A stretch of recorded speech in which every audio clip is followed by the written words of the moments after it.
All right, guys, welcome to the Vegas Kings qualifier here in Dallas, Texas. We're at Octagon MMA. I'm Brandon McCatherine. I am the PGF commissioner, and this is Travis Thomas. He's the general manager of the Vegas Kings, hosting the qualifier here today. How you feeling, Trav? Man, I'm actually feeling really good. This is obviously our first qualifier that we're putting on. We've put a lot of work in the weeks leading up, and now it's time to get to watch some jiu-jitsu, and hopefully everybody shows up like we showed up. And you got the whole Kings squad here. You got you got the head coach, Ricky Lundell is here, the owner, Kevin, he's here. Jet Thompson is here. Jet, for those of you that don't know, Jet is already committed to being a member of the Kings. He won't even be going through the draft. Him, Cam Hurd's your other guy. Correct, Cam Hurd. Yeah, we've seen these guys in the past season, and they kind of fit exactly what we're looking for the Kings. We're looking for a lot more than just athletes. We're looking for guys that are going to support the mission that we're trying to bring. The PGF has its own mission, and the Kings are trying to piggyback off of that and create our own mission, a line of success for guys after jiu-jitsu as well. Nice. Yeah, the whole idea right now with the PGF, we're trying to build, and not just trying to anymore, we're building it. We're building a league with a true infrastructure. It's going to really push this sport to the next level. And so the Vegas Kings were the first ones to sign on board and say, yeah, we see that vision. And so now popping up this qualifier here. Are you guys ready to go on the qualifier? Yep. Yeah, we can go over. Yeah, that's not a bad idea. Let's go over the rules real quick. Throw that up. You going to throw it on the screen for us? All right. So here's the basic rules, the way the PGF works. 6-minute rules, or 6-minute matches. During the season, we separate between kill and break.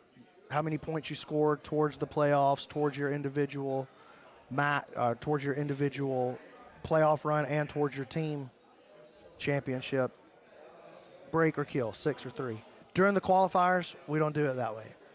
Any submission advances you in the bracket, but this is true submission only. If it goes to a decision, then we take the athlete that's the most exciting to watch and that we feel like is going to fit with what we're looking for in the PGF. Because during the season, there are no decisions, so it doesn't really matter. You know, if that's not going to be a potential outcome during the season, then we're going to take the most entertaining guy. You can't jump, guard, no flying Kani Basami. Other than that, it's pretty much all submissions are legal. 20-second shot clock keeps the action moving. High-paced matches. That's the name of the game here in the PGF.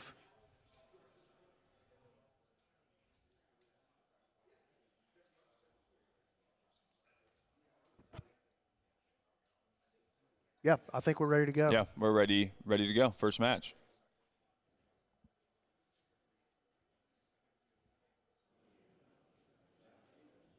All right, ladies and gentlemen, here we go with season 2026 of PGF Qualifier for the Las Vegas Kings. Out of the red corner, we're going to have Cody Welty from 10th Planet Beaumont. And out of the blue corner, Hasher Azam from Standard Jiu-Jitsu. And I'm going to have to stand up so I can watch these things, Travis. You're pretty tall. Yeah, for sure. All right, we got our referee out there. It's old Weird Al himself. Weird Al himself. It's always good when old Weird Al comes. He's actually been working on a van or a bus here lately, so I'm surprised that he's here. So this is the second time that we've seen Hashir at the He's already into a false read, dude. He came to the Gatlinburg qualifier, looked pretty good. He's already in on the leg. Cody could be in trouble there. Yeah. He's doing a good job of keeping the movement going, not settling.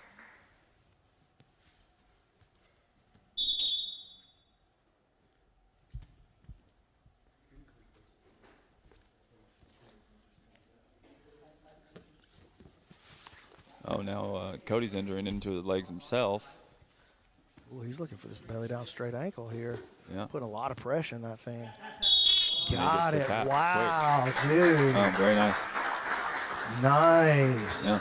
That's good, man. So that's a good win for Cody because Bashir did really well at the Gatlinburg qualifier, so that's a good sign. Yeah, super good sign.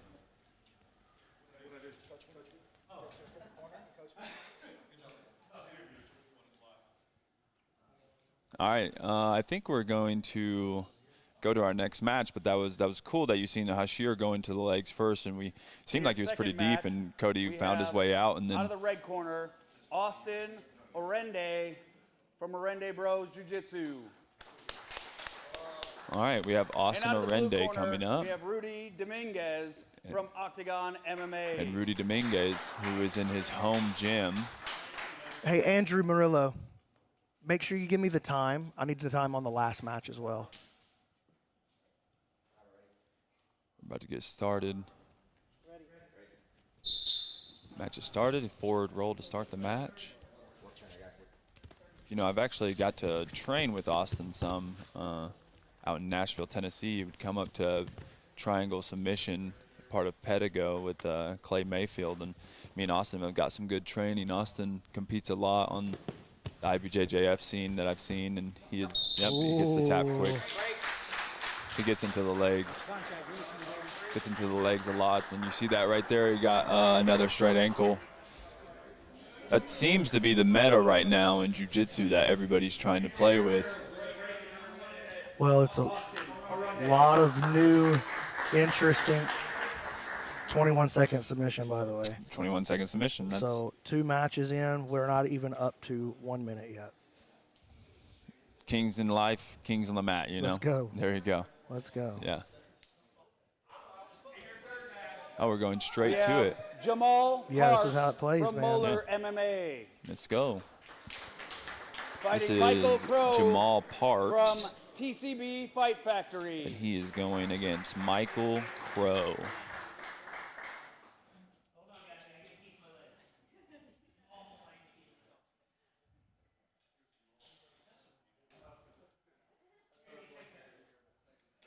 And now Weird Al has a leg.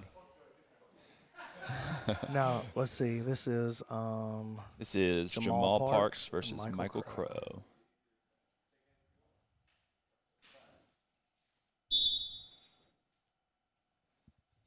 Michael Crow selects to sit. Jamal passes to a north-south.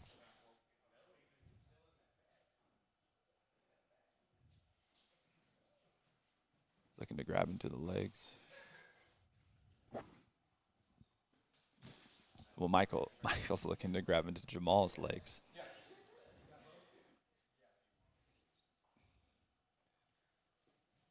I kicked him right out of there. Yeah.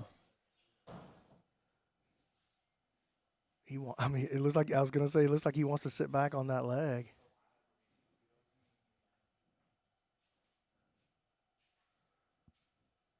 Definitely makes you have to play a little bit different. Yeah, man, for sure. Yeah.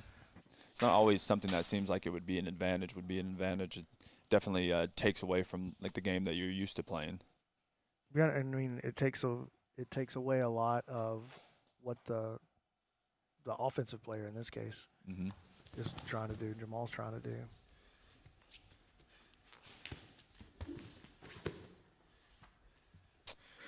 Yeah, you can see he can get his bottom leg in super easy.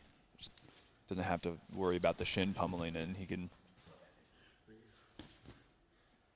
Yeah, that's going to be the problem, though. It's always going to be easier to pass because there's no butterfly hook protecting him on the other side. So as Jamal walked around to that side, he was able to Correct. drop his weight down pretty easily. Yeah. But it's a good recovery, though, man. Very good. Awesome recovery. This is actually the guard that I like to play right there. I guess I don't even know what it's called. It's like a lasso guard in the gi where you use your shin on their elbow. Yeah. Yeah, so would you just call it lasso guard in no-gi? Okay. Yeah, that's what I'd call it. Oh, that's what I'm going to call it as well. You got a little high pommel, get your foot up to the shoulder. Mm-hmm. Yeah, I like that game. Yeah, I think you need it. If people you need it for an open guard. Yeah, and if people don't respect it, you could push the shin into the armpit or into the elbow pit and pull on the shoulder and get a little cheeky bicep slicer.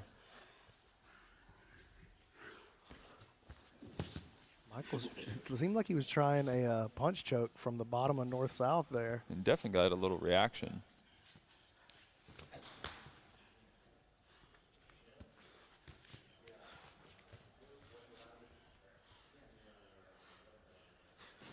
Appreciate all you guys joining us in the chat.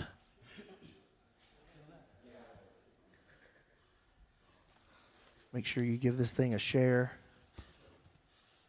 Like the video. All the standard stuff. Ring that bell. All those little things, they may seem like they don't do that much, but trust me, every one of those things matters as we're trying to grow this thing to the next level.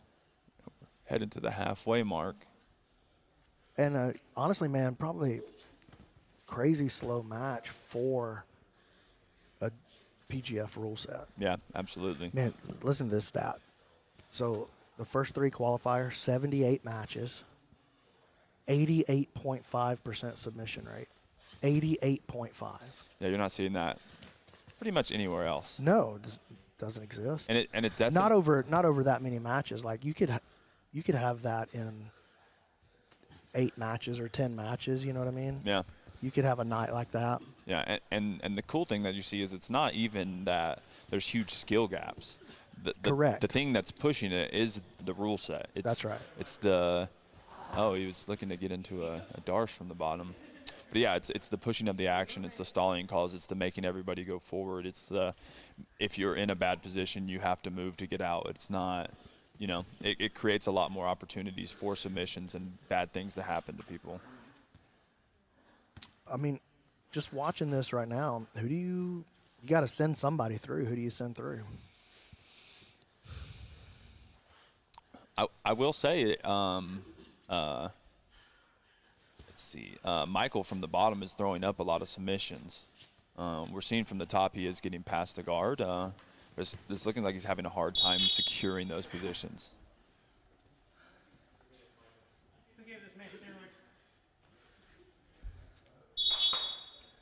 Michael's doing a really good job of regaining his guard, even when he's getting past to these north-souths. Yeah, he hasn't really been in danger, I wouldn't say. Yeah. Drags him down. Yeah, okay, he's going to play a little rubber guard. Maybe. Yeah, he's going to want to isolate that arm to the outside. Uh-oh.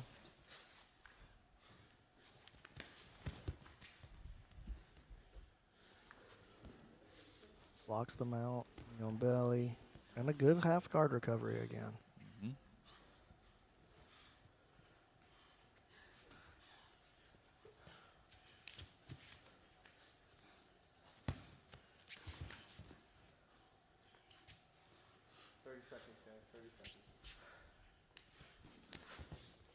Gets one more pass. Chat, let us know, what do you think? Who do you advance in this match? Uh-oh, he's looking to get into this Kimura grip. Trying to break that grip over.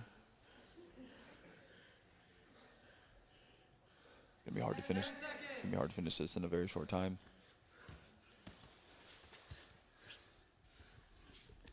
Get countered with an arm lock of his own here. Spin through.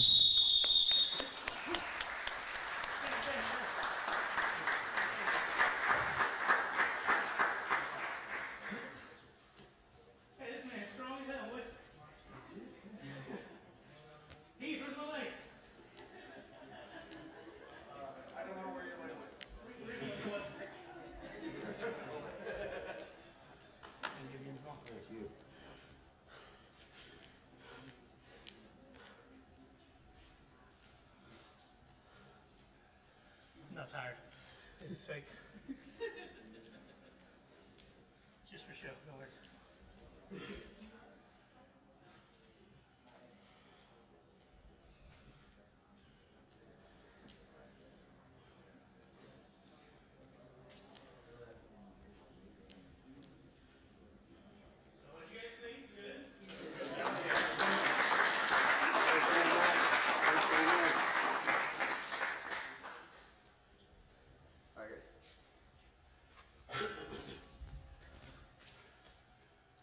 Winner by decision.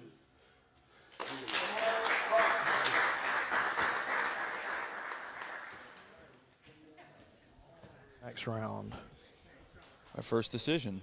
Yeah, kind of a split decision, I would say. Yeah, absolutely. I think that Again, if you look at it from normal rule sets or normal standards of matches, you see different things, but you got to remember that the PGF the rule set and what the referees have done, writing it all down, is super intensive, and it pretty much guidelines exactly what we're looking for in a match.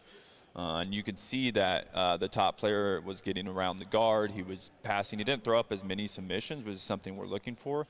But also the bottom guy, while he was throwing up more submissions, was doing a lot of excessive framing. And maybe that's due to getting his guard passed a lot more, but that's one of the, that's one of the qualities that we're looking for. I think we're about to get right into our fourth match. Yeah, it looks like this is going to be Levi Thurman out of Blackout Jiu-Jitsu and In our first Matthew quarterfinal, Mayfield out of Double Out of the Five. red corner from 10th Planet Beaumont, we have Cody Welty. And out of the blue corner from Arunde Jiu-Jitsu, Austin Arunde. Okay, interesting. They're actually throwing it back to the top of the bracket. So it turns out those two matches were play-in matches. Okay. So this is going to be Cody Welty, who won his first match. And Austin O'Day, who won his first match as well. They both won by a straight ankle lock. In under a minute. In under a minute. Austin straight back into his leg. He's doing a good job of managing the knee. Austin gets the bite. Tap. Very quick break. Wow. Same move. Looked almost like an Aoki. His ankle slipped out there at the end. Yeah, you're calling it Aoki? I didn't have the angle on it. Yeah, it looked as if it was an Aoki. Matters for the 13 stats. seconds. All of the stats. Look, if you want to see something cool, every match, that was 13 seconds. Dang, that's amazing. 13 seconds. If you keep Every match in PGF history, including these matches, gets entered into our database, and we have what we call the XP system. And there's some big news coming about that, by the way. I can't Really? talk about it All right right. now, but making some moves, Travis. There we go. Okay, I'll tell maybe you when about we it mute the afterwards. mics or something. Yeah, we'll- no, I can't even be close to the mics. Okay, No, okay, this understood. is dinner only. This is dinner only. Yeah. Dinner exclusive. one might Yeah, say. but yeah, some big things coming with that XP pipeline. But you can go on, if you've ever had a PGF rules match, you can go on, you are ranked. We have basically I built a chess ELO system, but I did it for jiu-jitsu. It took me a long time to do it. Yeah. And yeah, Well, that's another thing about the PGF is we put a lot of time into this, and we want to make it the best for the athletes, the best for the viewers, and this is just a part of it, right? You get to go on there if you've had any kind of match, regardless it's in the PGF or a PGF rule set, and you get to see where you're ranked amongst those guys. yeah, www.pgf.world to check that out. You guys go ahead, yeah, go ahead. Don't wait for us. We're waiting for you. You just keep moving. Yep. We're just talking. In our second quarterfinal matchup of the day, out of the red corner from Triton Fight Center Association, Levi Thurman. All right, now here comes Levi And out of the Thurman. blue Yeah, corner, now we're into we the. have Matthew Mayfield from Double Five Jiu-Jitsu Academy in Highland. Now we're actually into the bracket. Those first two matches, or I guess the last match was part of the bracket, but the first two matches were. Yeah, it kind of worked as a play-in. you Yeah. know. Oh, Levi looks aggressive. Oh, but starting to play into the legs. He's got a grip on the ankle. Oh, he slips it out. Looking to Baron Bolo, almost crab ride. Levi seems to get a grip on. Oh.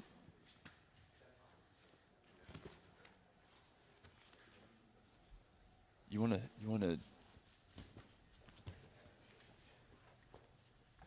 Oh, so we're playing. Levi's looking to. I mean, they're both looking to get some grip on the foot. Looks as if Matthew is. They're in a pretty weird position right here. Both have an opportunity to make it to the back. But they're both also looking for these grips on the ankles. He's stepping over. Oh, it looks like he's going to find a good bite. Oh, finds himself in somewhat of a knee bar, but then slips it out. Again, looking to get into this crab ride position. Trying to collect the knee.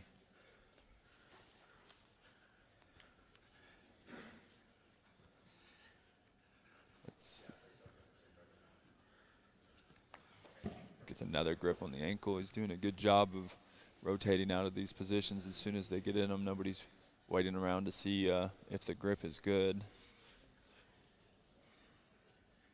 Looks like he gets a pretty deep bite. Has his shoulder in there as well.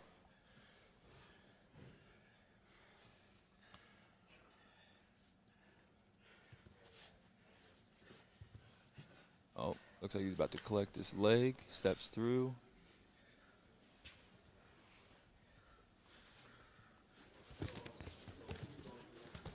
Oh. Oh, has a toe hold. Oh, he's going to find the ankle. Ooh. Oh, man. I don't know if you guys know, but I just had knee surgery 9 months ago, so any of this gets me a little weary. Very nice escape.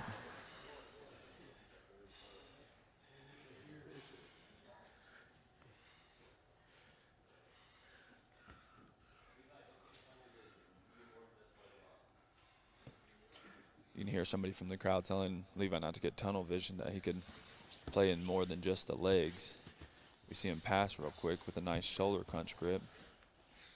Gonna get knee on belly, but Matthew gets his guard back, gets into this false reap almost. He's rolling through.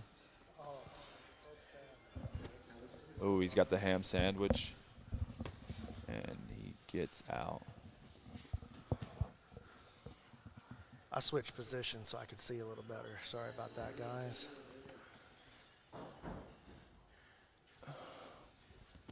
Here's this. Oh, look at this. Nice false reap entry. Yep, into the saddle. He's got a nice bite on the No bite, but that's a pretty tough spot. That is. Woj lock, if he just doesn't have the finishing mechanics down for it yet, but that's a bad spot. That's a spot to pull it off from right there. Yeah, I like that, especially after Levi hurt it. It looks like he's trying to pass and get more towards the upper body.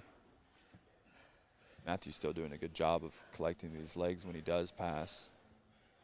And entangling at least, but he's finding a problem getting the bites that he's looking for.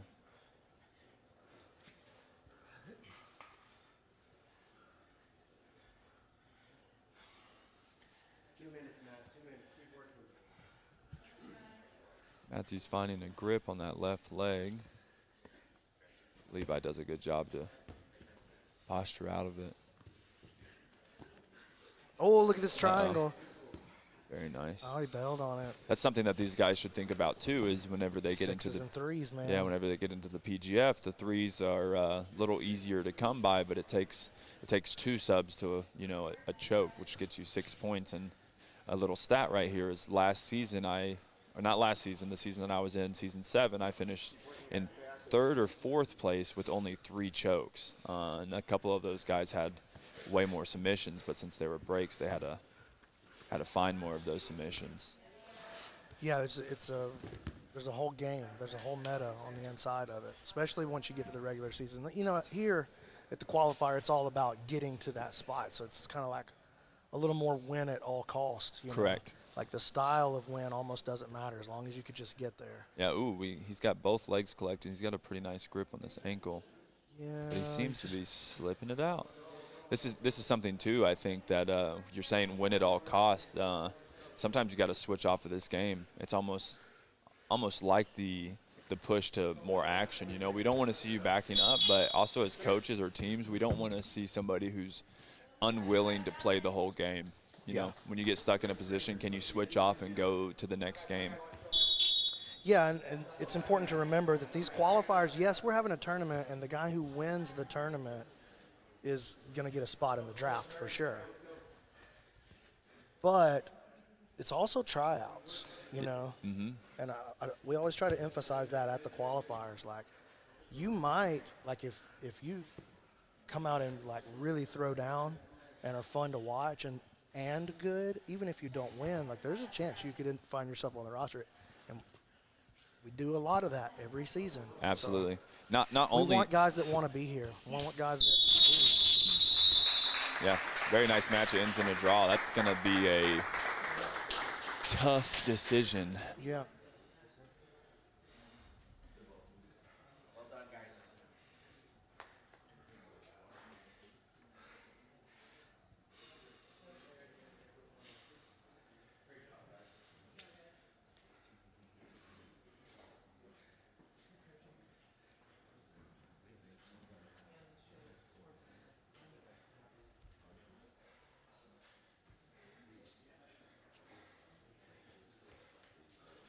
All right, let's see what they, well, let's see what we came up with. And your winner, decision, out of the blue corner, Levi Thurman. Very nice match by both of those guys. Again, that was a pretty hard one to score. They were both attacking the whole time, but I think the difference that we seen was when, what we're saying, you know, when the going got tough on the leg locks, Levi came up and started to pass. He actually ended up getting the pass and had a couple good attacks. I think we're actually going to roll right into the next one. It looks like we got the owner of actually, we're going to do an ad break real quick. Check this out.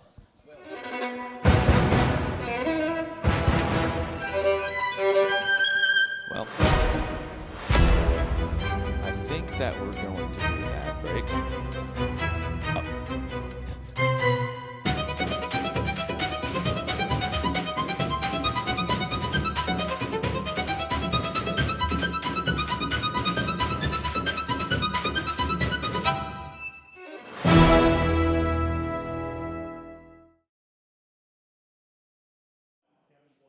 Christmas Qualifier 2025. I am here under profound appreciation and gratitude with Ryan Benoit at Octagon MMA. What's it been like having the PGF out here at your beautiful academy? Oh my gosh, it's been an honor to have you guys here. We are super proud to have PGF. I've been to some of the shows in Vegas and it was an amazing show, awesome rule set. We've been very excited to have you guys here and it's a pleasure to be able to have you guys as a privilege to watch these matches, man. We just had an exciting match and I'm excited for the rest of them. Super high submission rate and it's just action-packed the whole time. It's action-packed the whole time. They press the wrestling, they press the action. I love that it's submission only and there's no other show like PGF. For sure. And if we can just have all the guests thank Ryan and Octagon MMA, it would be a huge amount of appreciation. Thanks, brother.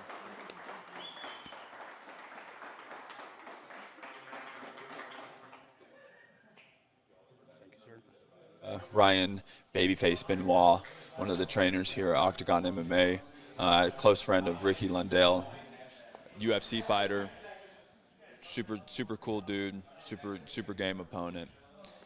Thank you for letting us use the gym. I think we're actually going to get right into the next match. Everything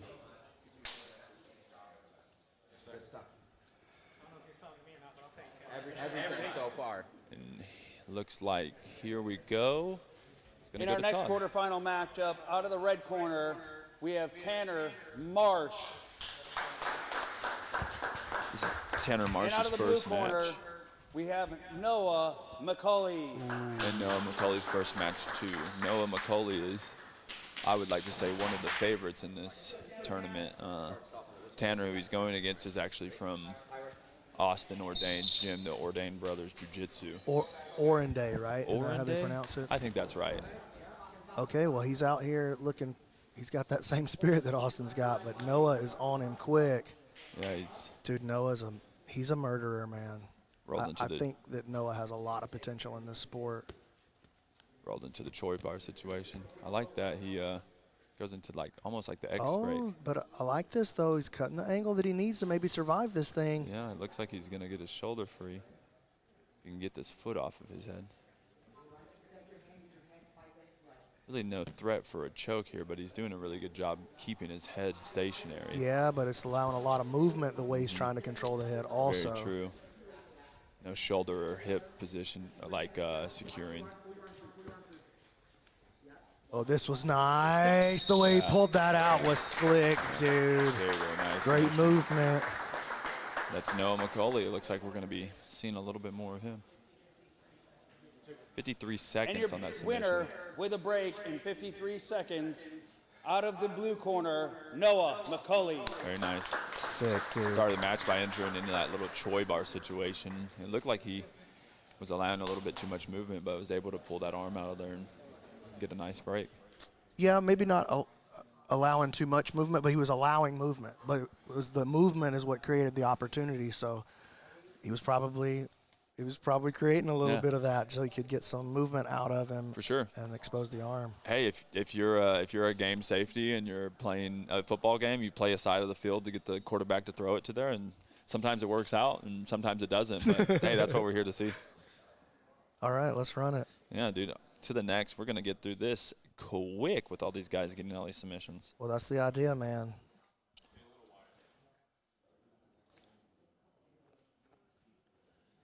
In our first consolation match, out of the red corner, we have Hasher Azam. And out of the blue corner, we have Rodolfo Dominguez. Nice. As you heard Todd say, this is our first consolation match.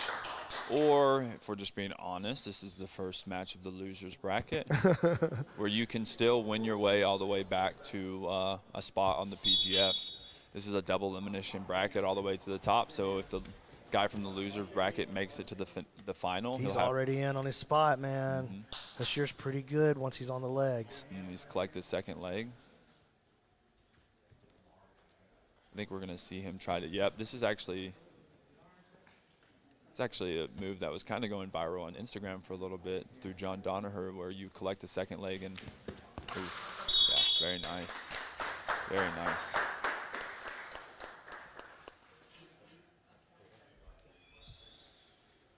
Yeah, Inside heel hook. I was saying if you make it all the way to the final, you would have to beat the guy on the winner's side twice, but it's been done before. Hasher Azam. You know, honestly, sometimes there could be two ways that you take being in the losers bracket. You can take that first loss and kind of let it defeat you, or you can take that first loss and let it fuel you through the rest of the tournament. And sometimes that's the fire that you need. So we've had 2 decisions so far in 1, 2, 3, 4, 5, 6, 7 matches, but every match that didn't go to a decision finished in under a minute. There you go. So got some guys out here burning the pace. Yeah, for sure. Which is cool. Yeah, absolutely. In our first semifinal matchup, out of the red corner, we have Levi Thurman.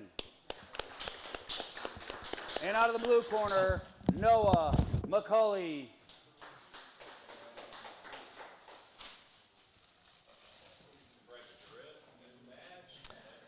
Travis setting him up with another color on the rash guard there. Here, let's put this back up there. There we go. There we go. Nice and secure. Yeah, we wanted to try something a little bit different here, and instead of using bands, we used King's colored rash guards. So we had to get Noah a second one real quick, but that's what you get when you win, man. You get 2 rash guards. Now he gets to go home with 2 official Las Vegas Kings rash guards.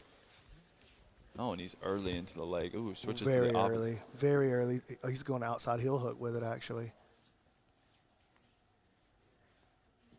Now toe hold on the free leg. Try to.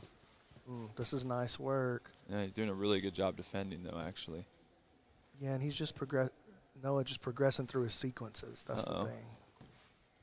Ooh, nasty. Yeah, nasty. Oh, man. Yeah, he is brutal on those ankles as well. He gets a grip, and he is ripping it off. Would you call that a straight ankle lock? It looked like the heel was slipping to the inside. Aoki, we got that from Aoki for sure? Head referee, yes. Okay. Yeah, his ankle was slipping to the inside. See, as I keep these stats, this kind of thing matters because we're gonna be able to actually measure how effective the Aoki lock is. You get what I'm saying? Like, we're going to be able to take these stats and parse them out and get information and spot metas early in the process, you know? Yeah. I mean, obviously, the Aoki lock's not a brand new meta, but just look at this spreadsheet right here. Just that shows what, like the last 15 matches. Look how many times you see Aoki lock just sitting there. 1, 2, 3, 4 times in probably 15 matches. Just Yeah, for sure. In quick eye shot. Yeah. So they're popping up all the time, man. Something that really stands out right there. What was the time on that one, Andrew? Andrew, what was the time on that match?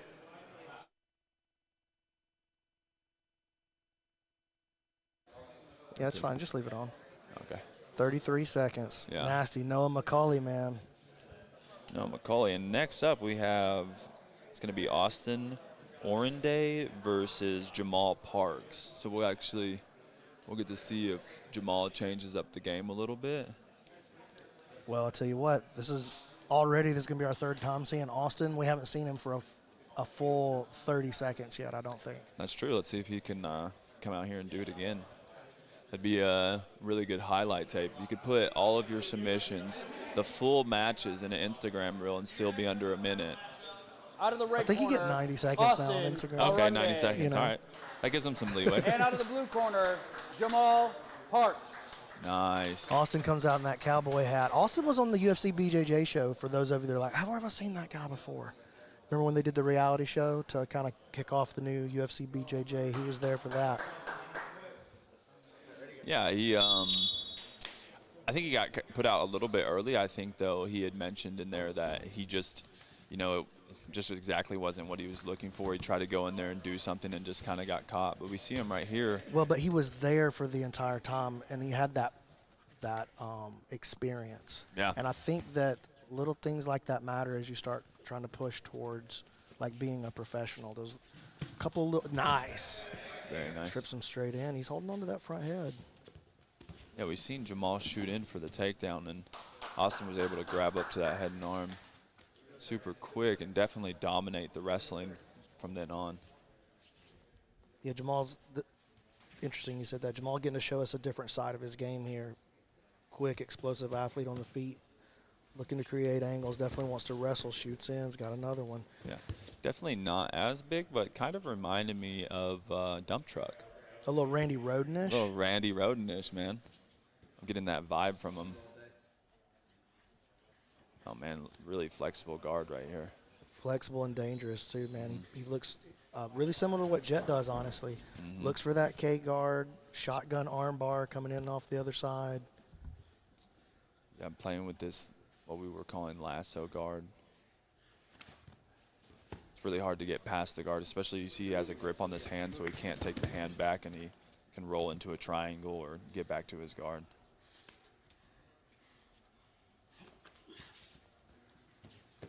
It's kind of actually hard to deal with somebody who is super flexible. Oh, look at that. Okay, man, he's explosive, dude. Yeah. That didn't play out the way that he wanted to, but The again, movement's man, there. you're scouting. The Kings are scouting right here. Yeah, and like you said earlier, it's possible that you get an invite to come to the draft even if you don't win it. Super possible. And it's super possible that you get an alternate spot. And I will say, especially now, we've seen in the season I did, the 205 season, it was almost like a 50% injury rate where the alternates had to come in. Yeah, your season was crazy. Yeah. Your 205 season Yeah. was crazy. Yeah, you seen it almost. What is the first match? Was it not? Yeah, I don't think it was the very first match, but it might have been. Like It was the one first- of the first three for sure. For sure, where Marcin put He broke Porfirio's leg. yes in a Z-lock, And you felt the atmosphere of the whole event change. Like, yeah, everybody was like, these boys are strong. yeah. Yeah. Yes, I was saying that. I mean, even in the 155 season, it was a little bit less, but it was right around the 45% rate where the alternates came in, correct? No, it wasn't as. Oh, it wasn't? that high, Oh, no. okay. It wasn't nearly as high. My calculations were bad. Well, dude, Lawrence County education, you know. Absolutely. I'm just a young boy from Alabama I trying to wouldn't make take it. I wouldn't take it personal. Not at all. You see, Austin has this scoop grip on the leg. Oh, whoa.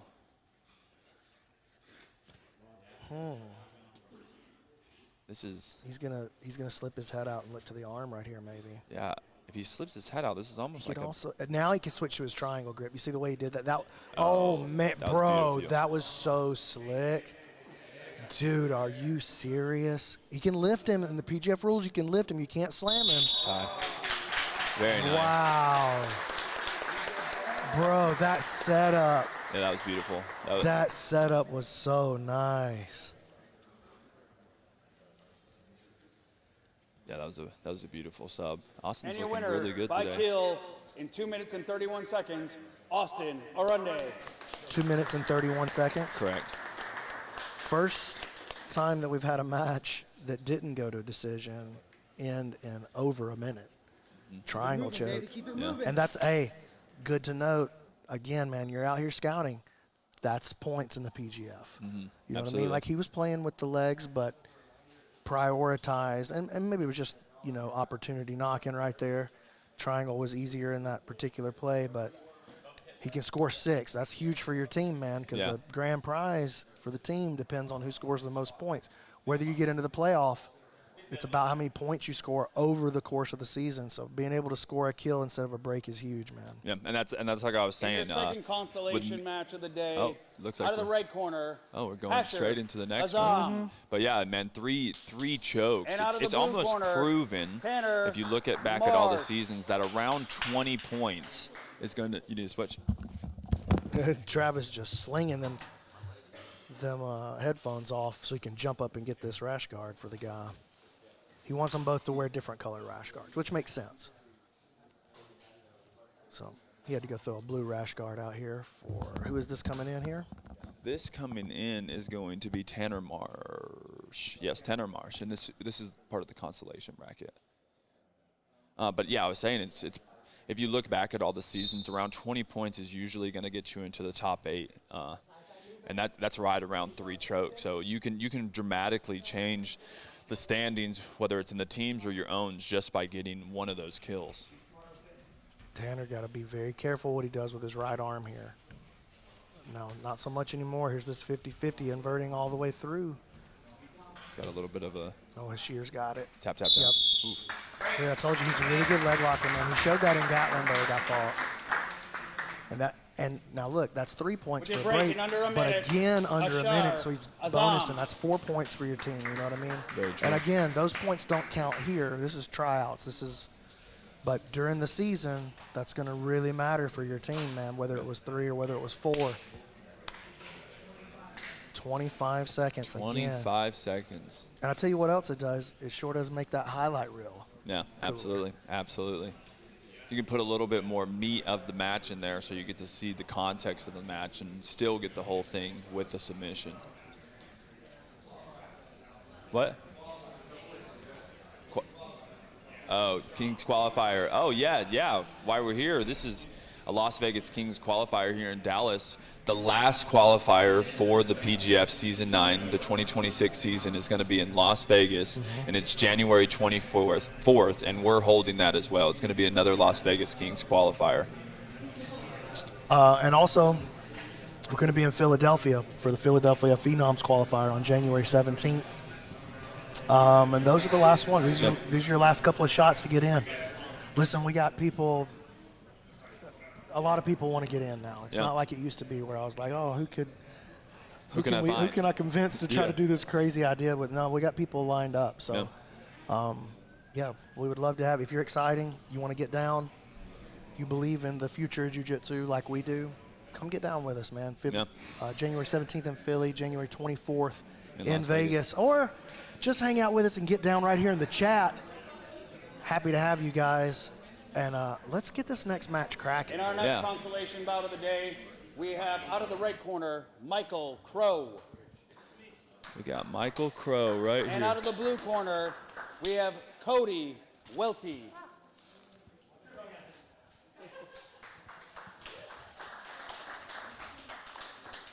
Okay. Michael Crow and Cody Welty.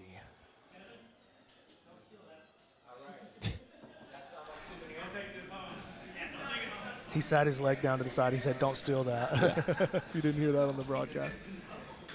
He's funny, man.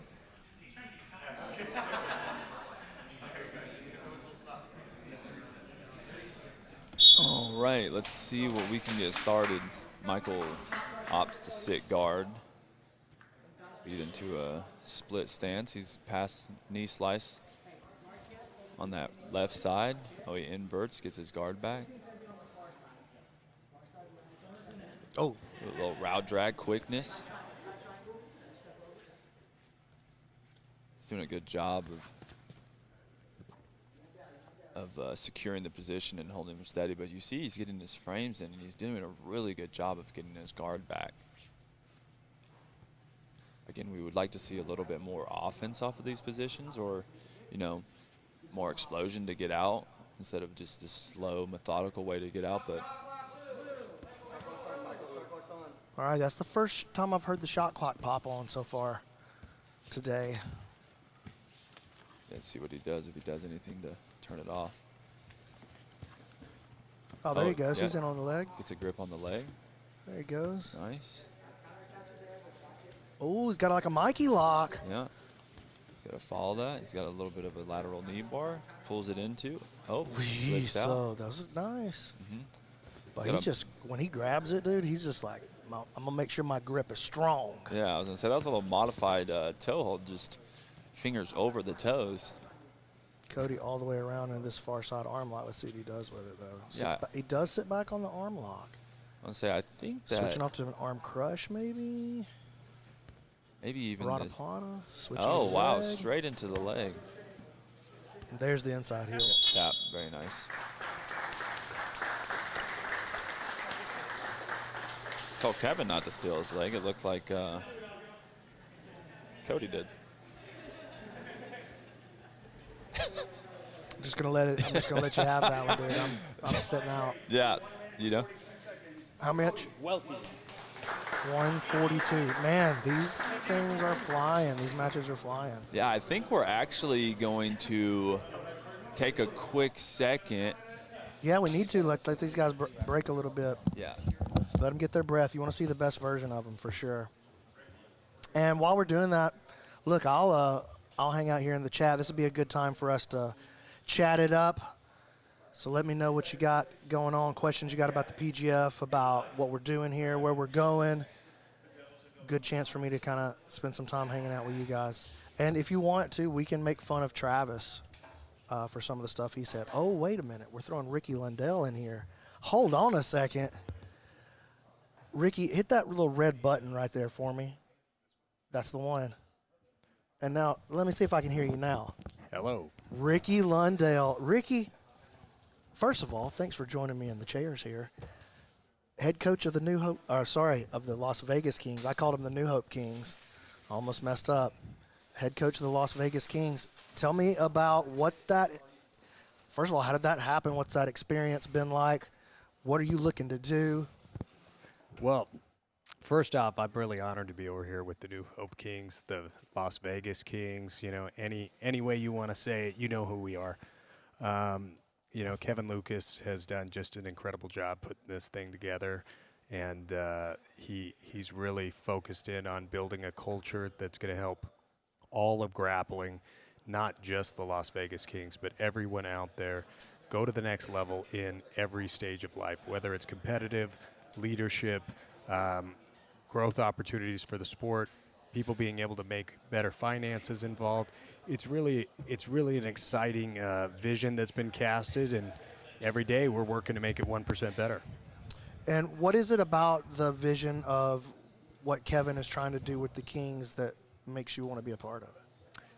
You know, I'm excited to help give back to the sport of grappling. It gave me so much in my life, and it's directed me in so many areas that that at this point in my career, you know, my goal is to help the next generation move forward and to really become the best that they can be, and one day they'll pass the baton down to the next group. And for those that may not be aware of like your background, right? Lifetime of wrestling, lifetime of jiu-jitsu, a lifetime of judo. Kind of give the audience a little bit about why are you the guy for the Kings? Well, I'm really, you know, just doing my best to fit inside of the culture, you know, and that's, you know, just doing my best to give them everything that they need and give the athletes what they need and give the team what they need. My background, I started jiu-jitsu in 1992 with Pedro Sauer. At that time, there was only a school in Torrance, and there was a school in Provo, Utah, of all places. And so I was really blessed to come under Pedro's tutelage back when I was 6 years old. And that was before the first UFC came on. And then there they had all kinds of wrestlers and all kinds of guys coming through. Utah was very, very strong with wrestling. So the Sanderson brothers came out of there. Mark Schultz was there at the time. You know, there was huge wrestling influence that was moving through there. So I really got really lucky and caught a powerful wave at that time. And so then I went to Iowa State, wrestled for Cale Sanderson there. As you know, he's at Penn State University now doing his stuff there. And judo, you know, I'm a judo black belt under Ronda Rousey. So I've I've been just so blessed to carry in on these legends and trying to do a good job for them, paying it forward. And a lifetime of being a competitor at a high level. Yes. That college wrestling experience. Tell us how you feel like that plays in. What advantage do you have because of that, and that the Kings have because of that maybe some of these other teams don't understand? So I think we have a unique perspective. So I became a jiu-jitsu black belt, and then I went and wrestled in college. So it gives me a different perspective on how to teach it and how to coach it and how to give it to the jiu-jitsu guys, but also how to take a wrestler and bring him over to the jiu-jitsu side and connect the game seamlessly back and forth. And as you're working, a lot of the time what you see is somebody wrestled and then they get into jiu-jitsu. Yeah. And as they do that, not all jiu-jitsu coaches have wrestled. So they don't exactly know what the wrestler knows, so they don't know how to connect it immediately. I think that gives us a distinct advantage in the skill set of taking either side and quickly morphing them and allowing them to understand both aspects. And you've been around the PGF for several seasons now. You're very, very familiar. You were one of the coaches on the winning team in season 7 with the New Hope team, and back to lead this kind of new era of jiu-jitsu. Yeah, it's really exciting. And what's been done with the PGF, what Brandon's been able to do, what Zoltan's been able to do, Keelan, Heather, everybody involved. The vision is what really drew me to the PGF. The goals of the PGF are to create grappling. Right? It doesn't matter where you come from. We want to see action. We want to see entertainment. We want to see people looking for the finish. And it's the purest way to play the sport, as opposed to some of the other organizations. Everybody's trying to make their thing, and it's great. But I'm really drawn to the PGF because of what it stands for and what it's becoming. Thanks, brother. Hey, you want to sit on this next match with me? Oh, I'd be honored. All right, well, let's do it. We'll try to glean some knowledge and maybe a little bit of some insight onto what it is that the Kings are looking for on their squad. I've been sitting here with the GM, joined again now by Travis Thomas. I'm Brandon McCatherine. Ricky Lundell. This is the PGF Season 9 qualifier here in Dallas, Texas. We're at Octagon MMA, and we're getting ready for the next round, and we're going to throw it over right now. Throw it over to Mr. Todd. In our next consolation bout of the day, we have out of the red corner, Hasher Azam. Oh, nice to see And out of the Hasher blue Azam. corner, He's going to go against Matthew Mayfield. After Hasher's first match, it was a loss, but he's came in here, and both matches have been under a minute with breaks. And again, man, this is not our first time seeing Hasher on this PGF qualifier circuit this season. He was in Gatlinburg, did not win that bracket, but I think he won 2 or 3 matches on the day, just didn't pop out the other side. We could see him trying to get right back into the legs. He's a very good leg locker. He trains, I believe he trains with Greg Souders and those guys out of Standard. He's out of Standard Jiu-Jitsu. Matthew's doing a good job of not letting him get too big of a bite. Yeah, it's fun to watch Hasher because you can tell that he keeps it really, really light, so it's unsuspecting, and then he slides into the position to lock it. You really got to pay attention to the subtleties with him. Mm-hmm. It's that change of pace that, ooh, I'm just playing, and snap it on you really quick.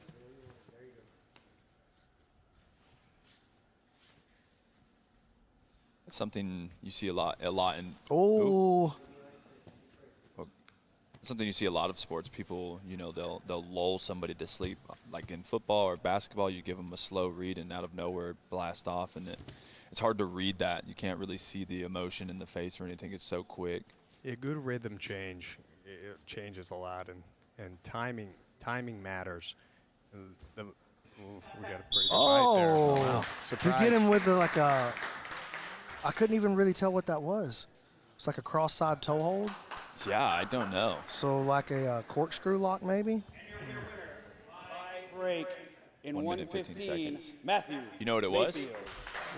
What was it? What was the straight ankle? Was that Mayfield won, right? Yeah, Mayfield. Come. What was that submission? We didn't have a good look at it. Call it the matlock. The matlock. Oh, hold on 1 second. Here, sit down right here. Yeah, sit down right here Tell us what the matlock is. and tell us what the matlock is. Sit down right here for just a second. He's out of breath. I can show it better than I No, can describe it. You got to talk, baby. We need you on camera. We got to find out what you made of right here. I call it the matlock. I hit it from crab ride usually. Okay. When my opponent drops their hips to prevent me from getting underneath them, right? So I use my left foot to block their hip from getting up to their feet and putting weight on their foot. Yeah. And I cross my leg over. Typically, I'd like to triangle. Yeah. My legs up, but usually I can't get that. So I stack it on top of my own leg, and I get the heel in my pocket, and I get the end of the foot, the end of the lever, and it's essentially a heel hook. Okay, yeah. From that position. I call it the matlock. There you go, a little modified matlock. I like it. Yes, sir. That's how you coin it, dude. Good job. Yes, sir. Looking good out there, brother. Yeah. Thanks, man. Yes, sir. Thank you. Well, there you have it. That's the matlock. Now here's the question. How do I categorize that? Do I create a new category called matlock in the database, or do I call it an outside heel hook? When Abe hits the Abe lock, do you call it a toe hold? No, I call it a A-block. I think it's the matlock, dude. I don't know. I don't know. The decisions. What was the time on that, Andrew? 115. 1:15. I think we're going to. Yeah, let's run it. We're going to slide right into our next one. Take us away, Todd. In your next consolation bout of the day, out of the red corner, we have Cody Welty. And out of the blue corner, Levi Thurman. Okay, cool. We get to see Cody Wilty versus Levi Thurman. 10th Planet Beaumont versus Blackout Jiu-Jitsu Moore, which I guess is the That's city. Cody in the red, Levi in the blue.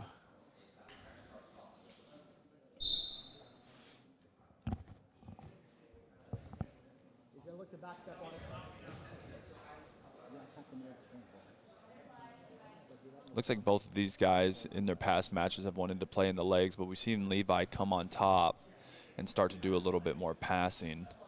In Cody's last match, he had to do the same, but at the very end, he fell onto the leg. Levi's doing a good job of keeping his back flat off the mat, keeping him turned away from him. It looks like he's looking to find some kind of back exposure. Yeah, your knees are back in. Get to the shin to shin. Yeah, elevate it. Excellent. Elevate it one more time. Doing a good job keeping his head right under Cody's chin. Actually, was watching the UFC BJJ the other night, and Andy Varela, a PGF veteran, actually a PGF world champ, was using that same style of passing, and it was working very well. Something that I've been trying to implement in my game a little bit. Yeah, you know, it looks like Levi and his team is working on a lot of game planning out here. You could hear it in the last match when he wanted him to leave the leg locks and just come into more of a baseline game, and you can see it in this match. You know, Cody's got great leg locks. They were shown right off the bat, and then Levi's chosen to start to wrestle through him a little bit more. Yeah, it looks like he's about to get this body lock pass. Just got his knee past his hip line. He's going to look to do a high step out of this little half quarter guard. Oh, he pushes him back in. He keeps his body lock super strong. He's stapling that bottom leg. He needs to try to get his forehead to the mat and get his hips elevated, and he can knee slice through this.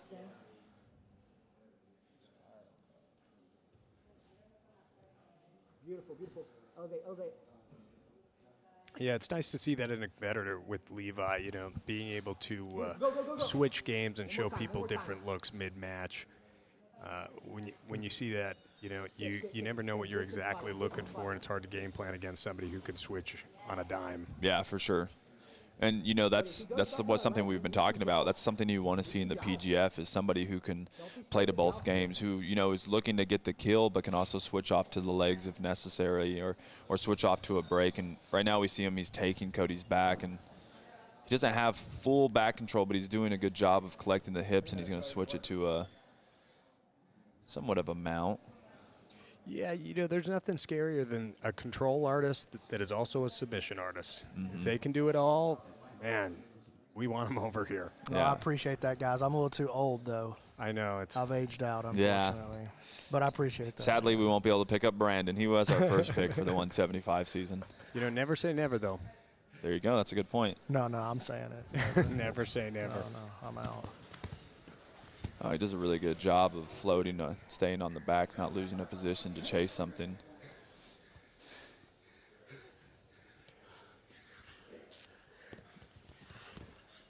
Yeah, it'll be interesting to see if Levi starts to switch off to a game that will give him a little bit more I don't know. odds on the submission. It's looking like he's getting. He's starting to tire out his opponent. Yeah, he's giving up the back, getting an arm around the neck. This is where he needs that Scottish twister in his life. It's it's a great for just a moment now. That's the mistake. I was about to say it's a great survival position for Cody, but yeah, he gets the rear naked choke. Great match. Again, that's a little bit longer of a match, but man, that's the difference of 3 points or 6 points. Yeah, and it takes a little longer sometimes to get the kill. Not always, right? Like you do see 7-pointers, And your winner, but not very with often. the kill Right. in 2 That's minutes, right. Running the 53 touchdown seconds, takes a little bit Levi longer than Thurman. Yeah, absolutely. Well, Ricky, is there anything that you want to say? I think we're about to pull Jet up here for an interview. Anything you want to leave the fans with? No, yeah, I just think if you're getting involved with the PGF and you're enjoying what you're seeing, make sure to support as much as you can. Tag PGF, let people know about it, talk to your academies about it. If you like it, other people like you will like it. Yeah. So let them know, and thanks so much for all of your support. Yeah, absolutely. Thank you, Ricky. I think we're going to go to a commercial break real quick.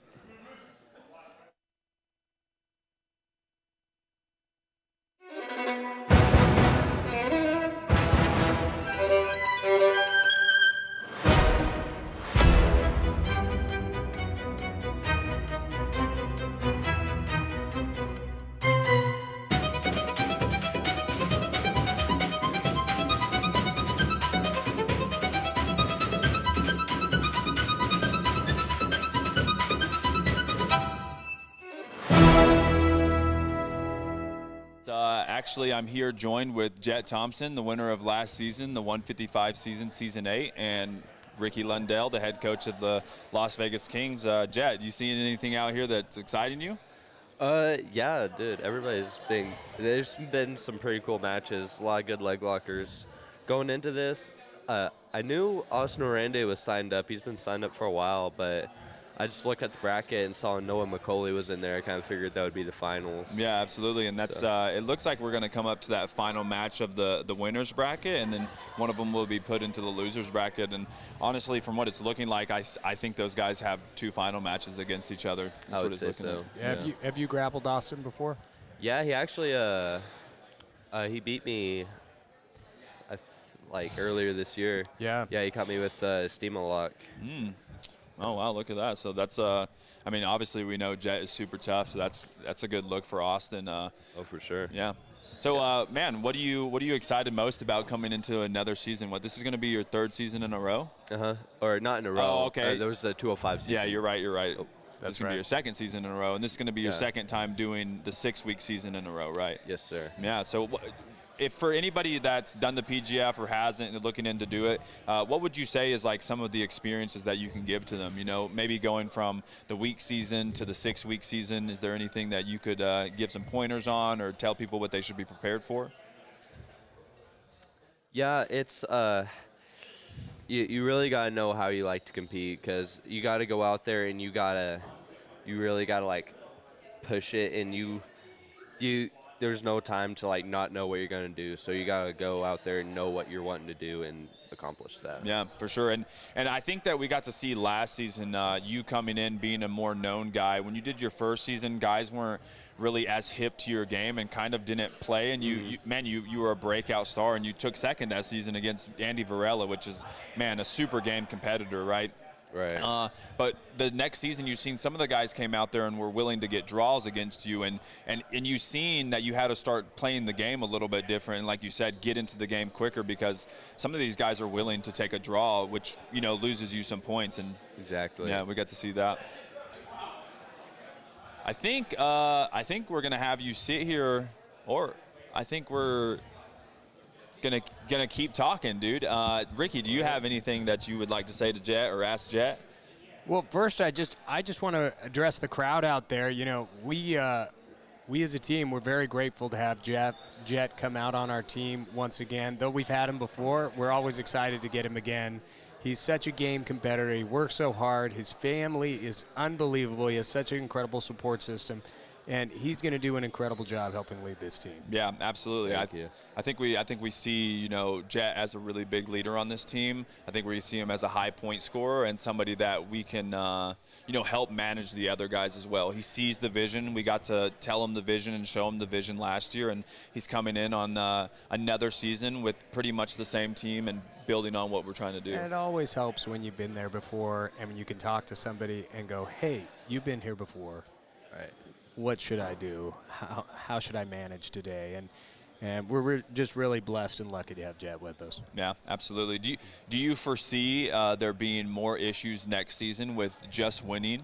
Do you think that people are going to come out more intimidated, or do you think it might even push people to come get you because, oh, he's the champion, I can come out here and beat him? I feel like that was just it depends on the person, because there's like a lot of people who are like, oh, this is the champion, and I just want to draw with this guy. But then there's also other people that are like, oh, if I beat this guy, I'm gonna make a name for myself. So it really depends on who I'm fighting. I do expect I'll have some matches where you guys just wanted to draw me out like I did last season. Yeah, for sure. But yeah, you just gotta be prepared for either one. There you go. Yeah, you have a pretty tough training camp coming up for this season. Yeah. Nice. Sure. Working on any new things, or is that secret? It's a little secret. Okay. Nice. I got some stuff. Keep it on the underground. Yeah, we like to keep things on the DL around here. We no need for everybody to see what we got. We'll show them in the match. That's right. Yeah, absolutely. Yeah, I mean, all the qualifiers have been really exciting, right? I just see a lot of good competitors coming out this time. And for all of those who tried out for the PGF, we are so excited that you guys all came out and you all gave everything you got on the mat. And we really want you to be on the PGF next year. So I hope you guys are training right now, pushing hard, and driving through. Because the one thing that we want at the Kings is we want good competition. Right? We want to fight other teams that are great as well, because that's what legacies are built out of. So everybody out there, train hard, get ready, you know, study as much as you can, get in the best rooms that you can, and get up here on one of these teams so that we can get some matches. Yeah, absolutely. And if you are looking to be in the PGF, we actually have another qualifier coming up. There's two more qualifiers. There's the Philly Phenoms qualifier, which is going to be at the beginning of January, and then the last qualifier, which will be in Las Vegas the week before the draft, is hosted again by the Las Vegas Kings, and that's going to be January 24th. So if you're looking to get into the PGF, that's your shot right there. And what I would like to say is, if you plan on coming to the PGF, you've done a qualifier, you're invited, whatever it may be, cardio. This is a long season, and I know everybody says they do this throughout the week, they train super hard, but it's really different when you're coming in here against world-class guys. They're all the same talent level, and man, it really does take a beating. And you get that strength training in, make sure your body's strong. Yeah, and being away from home for 6 weeks is its own beast. Yeah. The week has its pros and its cons. It's hard on the body. It's harder to recover. But again, it's only a week. When you're away from home for 6 weeks, that's loved ones you don't get to see. You don't get to sleep in your own bed. There's no video games. And again, it's not that you can't bring that, but you know, the season's so intensive that you're practicing, you're doing leadership things, whatever it may be. So yeah, you got to get ready for that. You know, a lot of people can put together a day or a weekend. Yeah. But can you put together a season? And that's what's really going to separate the boys from the men out there, and it's exciting to watch it. Yeah. I think now we are actually going to get into another match. In your next consolation bout of the day, out of the red corner, Matthew Mayfield. We got Matthew Mayfield versus Jamal Parks. And This out will of be the a good blue one. corner, Both local guys. Jamal Yeah. Parks. Matthew Mayfield in the red, Jamal Parks in the blue. Yeah, we got to actually see a little bit different game of Jamal last. He was able to stand up and get some wrestling, and we've seen he's super explosive. Yeah, Jamal's very fast. He's formidable. You can tell he's strong. His whole body's strong from his top of his head to his feet. He's got a lot of power and a lot of speed. Yeah, for sure. And it's kind of a clash of games right here. Matthew is a lengthy, more almost like a sneaky player. He's looking for these inverted plays, and Jamal's coming in straight up the middle and trying to pressure pass. And looks like he's trying to get onto somebody's neck or something, is what I would think. Yeah, keeping his chest really square to him, blocking him out. You know, I really think with the amount of muscle on him, it's hard to get any just singular chokes. You got to get some legs around those. Yeah, do you think the way that he's grappling, he has some kind of wrestling background? Without a doubt. No, yeah, he without a I doubt. fought him at a IBJJF, and he does. Okay. He does, yeah. There's definitely no does. question he's taking some time in there. His hips, his legs, his sprawls, you know, he's definitely got it. And how did it go with you two? How'd it go? Yeah, it was back in January. I think I swept him. That's all. I can't remember if I did anything else. I remember I swept him though. Strong on the ground? Yeah. Yeah, he looks very powerful. Yeah. We accidentally had. That's Jet screaming, if you guys didn't know. My ringer came. My phone wasn't on silent. I didn't Was expect that was that your phone ring? Yeah, I didn't expect that. That was exciting. Yeah, there we go. Sounded a little dull because the headphones were We're on. getting a couple good trades. You know, nothing tight enough to write home about, but they are looking for it. Yeah, again, I think we see that Jamal was having a little bit of trouble passing, and it looks like he, you know, found himself falling onto the legs to look for another opening. Yeah, Matt's a dangerous person to fall back on the legs with, though. Yeah, absolutely. We actually just got to see what he likes to call the matlock, and this is actually something that you might see Jet doing the same of, playing this really, really deep. What would you call that? Close guard. Close guard? Yeah. It's like a close guard back take. Like a close guard back take. There you go. Whether the legs are open or closed right there, Jet's going to call it a closed guard. And right listen, there. I like that. I like that. I simplify. Yeah, I was going to say I play that similar game, almost going into like that that sweep, but throwing the leg over for like a shotgun Got arm a bar. nice bite right there. Yeah, really nice bite. Yeah.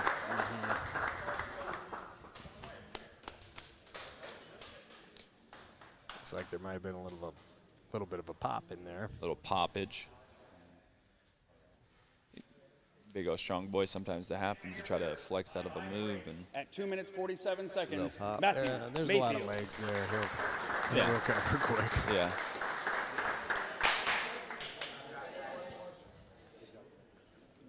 We have one more match before our final qualification match. And that's going to be Matthew Mayfield. Oh, wait, no, that's the match that we just did.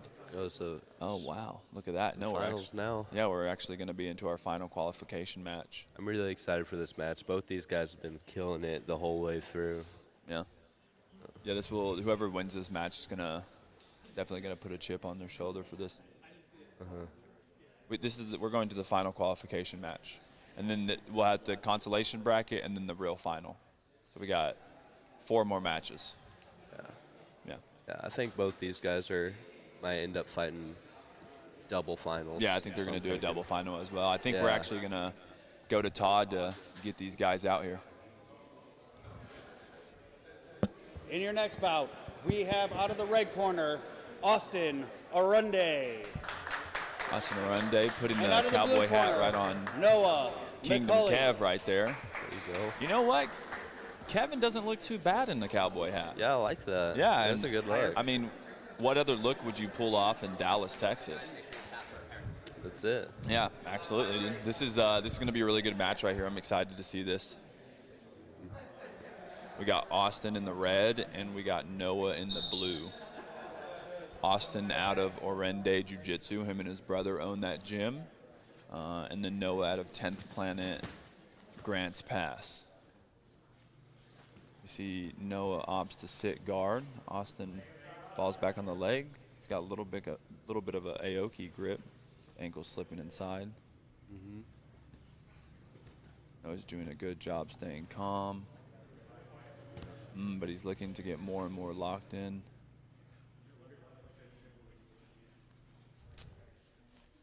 He's got a good grip on that. Yeah, he's got a great grip. Yeah.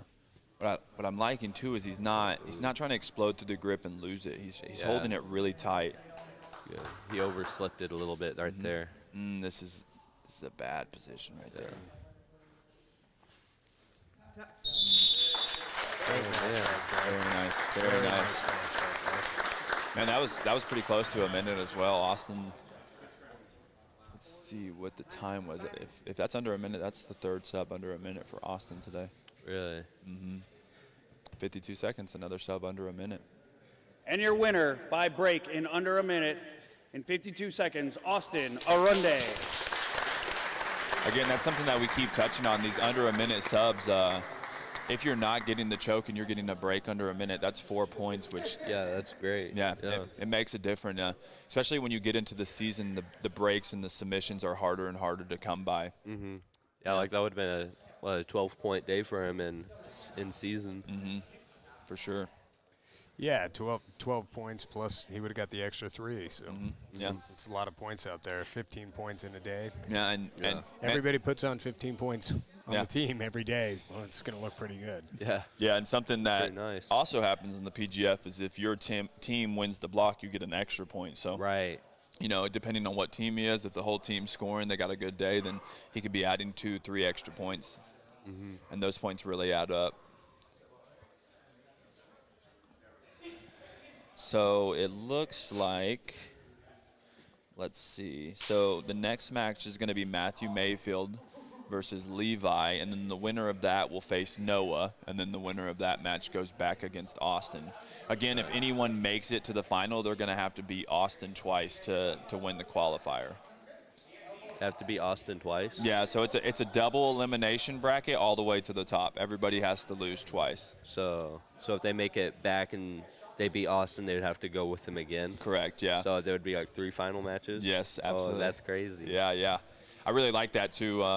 I see a lot of tournaments where there's the consolation bracket and you can make it to like 3rd place, and they're like, well, that's as far as you go. It's like, that kind of stinks, especially if you make it all the way back, Yeah, if you look in the world of wrestling, they've been doing this for a long time, and they go to the World Team Trials, and in the finals, you have somebody sitting there, and that guy, it's best 2 out of 3 for the finals match. But somebody who's gone through the entire tournament all day, and the first time they face him, it's like best 2 out of 3. Yeah.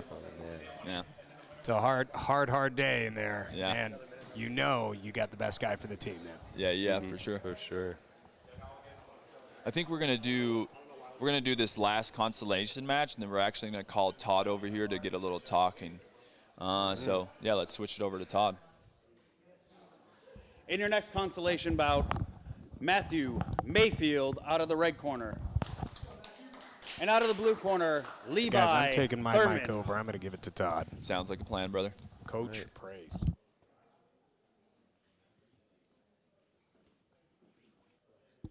Here we go. It was a rematch. Yeah. Both these guys already fought. Oh, yeah. They fought.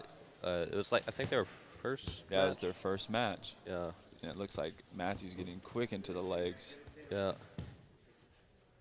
Levi gets a nice little pass, but We've seen like 2 kind of games from Levi today. We've seen pretty deep in the leg locks, but he's also done some passing stuff in his last match. Yeah, his last match he got the rear naked choke on. He got it on Jamal, and it's funny, in the first match he was playing in the legs for a little bit, and you heard his team or his coach talk about, hey, let's switch it up. Let's not get tunnel vision on the legs. Yeah, that was me. Was that you? Yeah. Wow, dude, look at that. Look at that. Jets out here freaking being a teammate. Actually, we're now joined by Tom Price. Price? Todd Price. Todd Price. Look at that. I'm bad with names. I'm bad with words. It's okay. What's up, man? It's this long jiu-jitsu career you've had, man. Yeah, absolutely. Doing well, man. Doing well. Super grateful to be out here and happy to be a part of the Kings team for the 2026 season. Yeah, man. I actually just met Todd this summer going through the last season, and we got to get some workouts together with Ricky. We got to do some recovery days, and we got to do some training. And man, Todd's a really, really cool guy that I became friends with quick, and we're super excited to have you on the team and, be with the Kings as well. No, I appreciate it, man. And it was a fun time this summer. Watching you in the cold plunge was really good. Yeah, absolutely.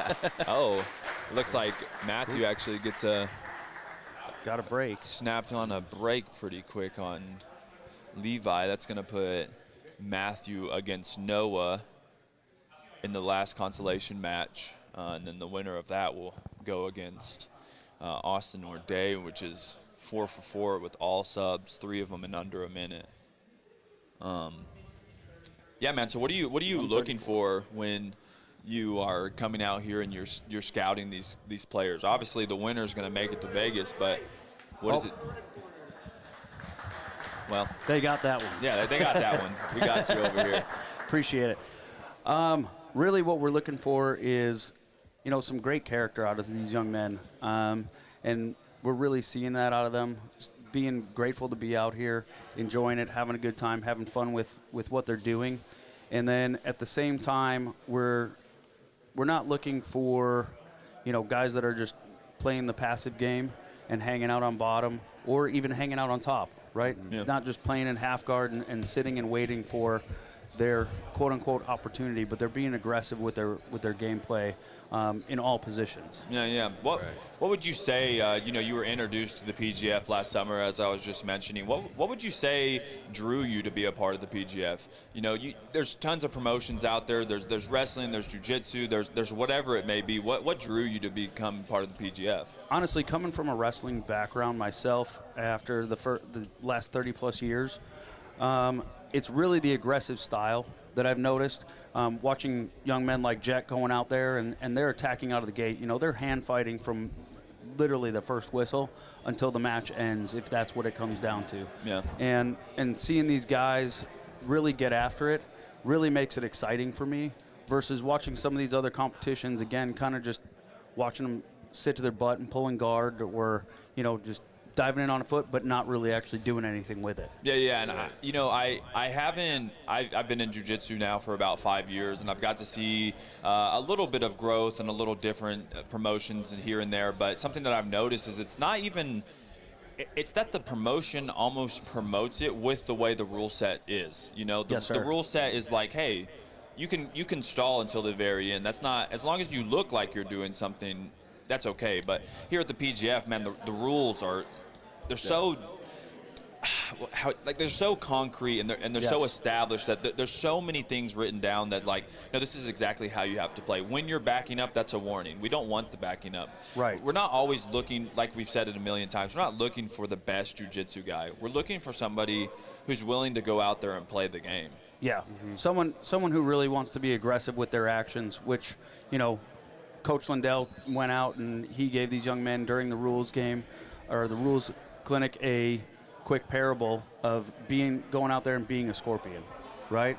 Which, that's really what we're looking for, and he's been preaching that the last several weeks and making sure that that's what we're looking for as coaches and as a team, right? And again, that's why we really went after Jet out of the gate after this past season, and we knew that we got a couple concrete athletes from the beginning. Was good to have Jet, and then the other person in Cam Hurd, having him on there as well, and we already know that their game is that, and they're going to come after. They're going to come after this whole field, which is going to be nice. Something that you cannot say about Jet and Cam is that they're going to go out there and play this pitter-patter game. Both of these guys are coming out there, and they're looking for the sub, they're looking for the win, they're looking to establish dominance the whole entire match. And yeah, like Todd said, that's what we're looking for, right? We're looking for good guys on the mats. We're looking for good guys off the mats and people that are coming in there and their nature is to kill. Yeah, and at the same time, like we have mentioned in the past, and we mentioned it even during the rules clinic, being grateful to be out here. Yeah. Right?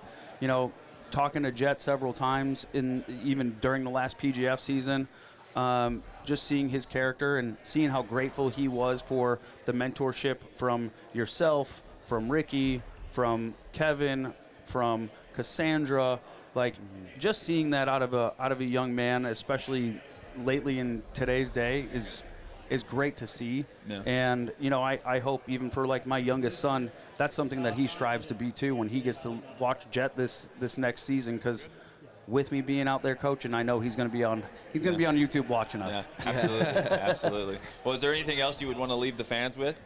No, again, I'm just really grateful to be a part of the Kings, really grateful to be a part of the 2026 season of the PGF. Really grateful to be coaching these young men this season alongside Coach Lindell, and I'm super pumped and excited to be with you guys. Yeah, man. well, dude, It's we're awesome. grateful to Thank have you you. so Thanks much. for sitting down Thanks, with us. Trav. Yeah, Thank you so much, Jet. Yes, Appreciate sir. it. Thank you. I think we're actually going to pull in an all-star from today's qualifier so far. Qualifier All-Star.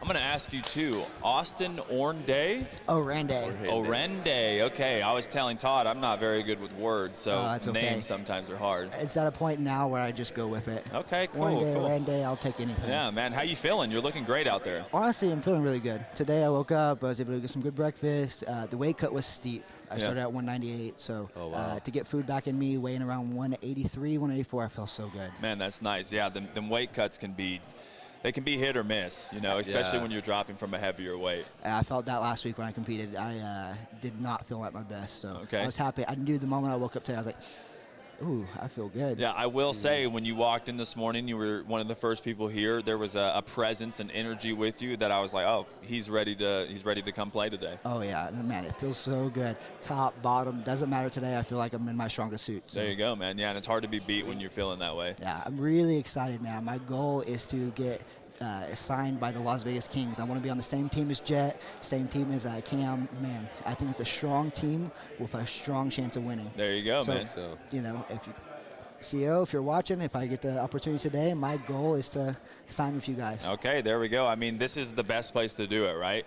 Absolutely. Well, dude, you have, it looks like one more match, possibly two. I think you're going to finish it in one, but thanks for the interview. Anything you want to say to the people back home? Hey, thank you to my team for watching. I appreciate you guys. I love you guys. My OBJJ squad.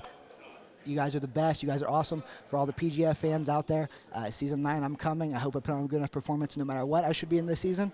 But if not, one more match and I can secure my spot. And hopefully it's on the Las Vegas Kings. Absolutely, brother. Sweet. Well, thank you, Austin Orende. Thank you. Hope you're on the team. Thank you, Jet. Always a pleasure, brother. Yes, sir. It was a pleasure. All right. I think that we are going to get into our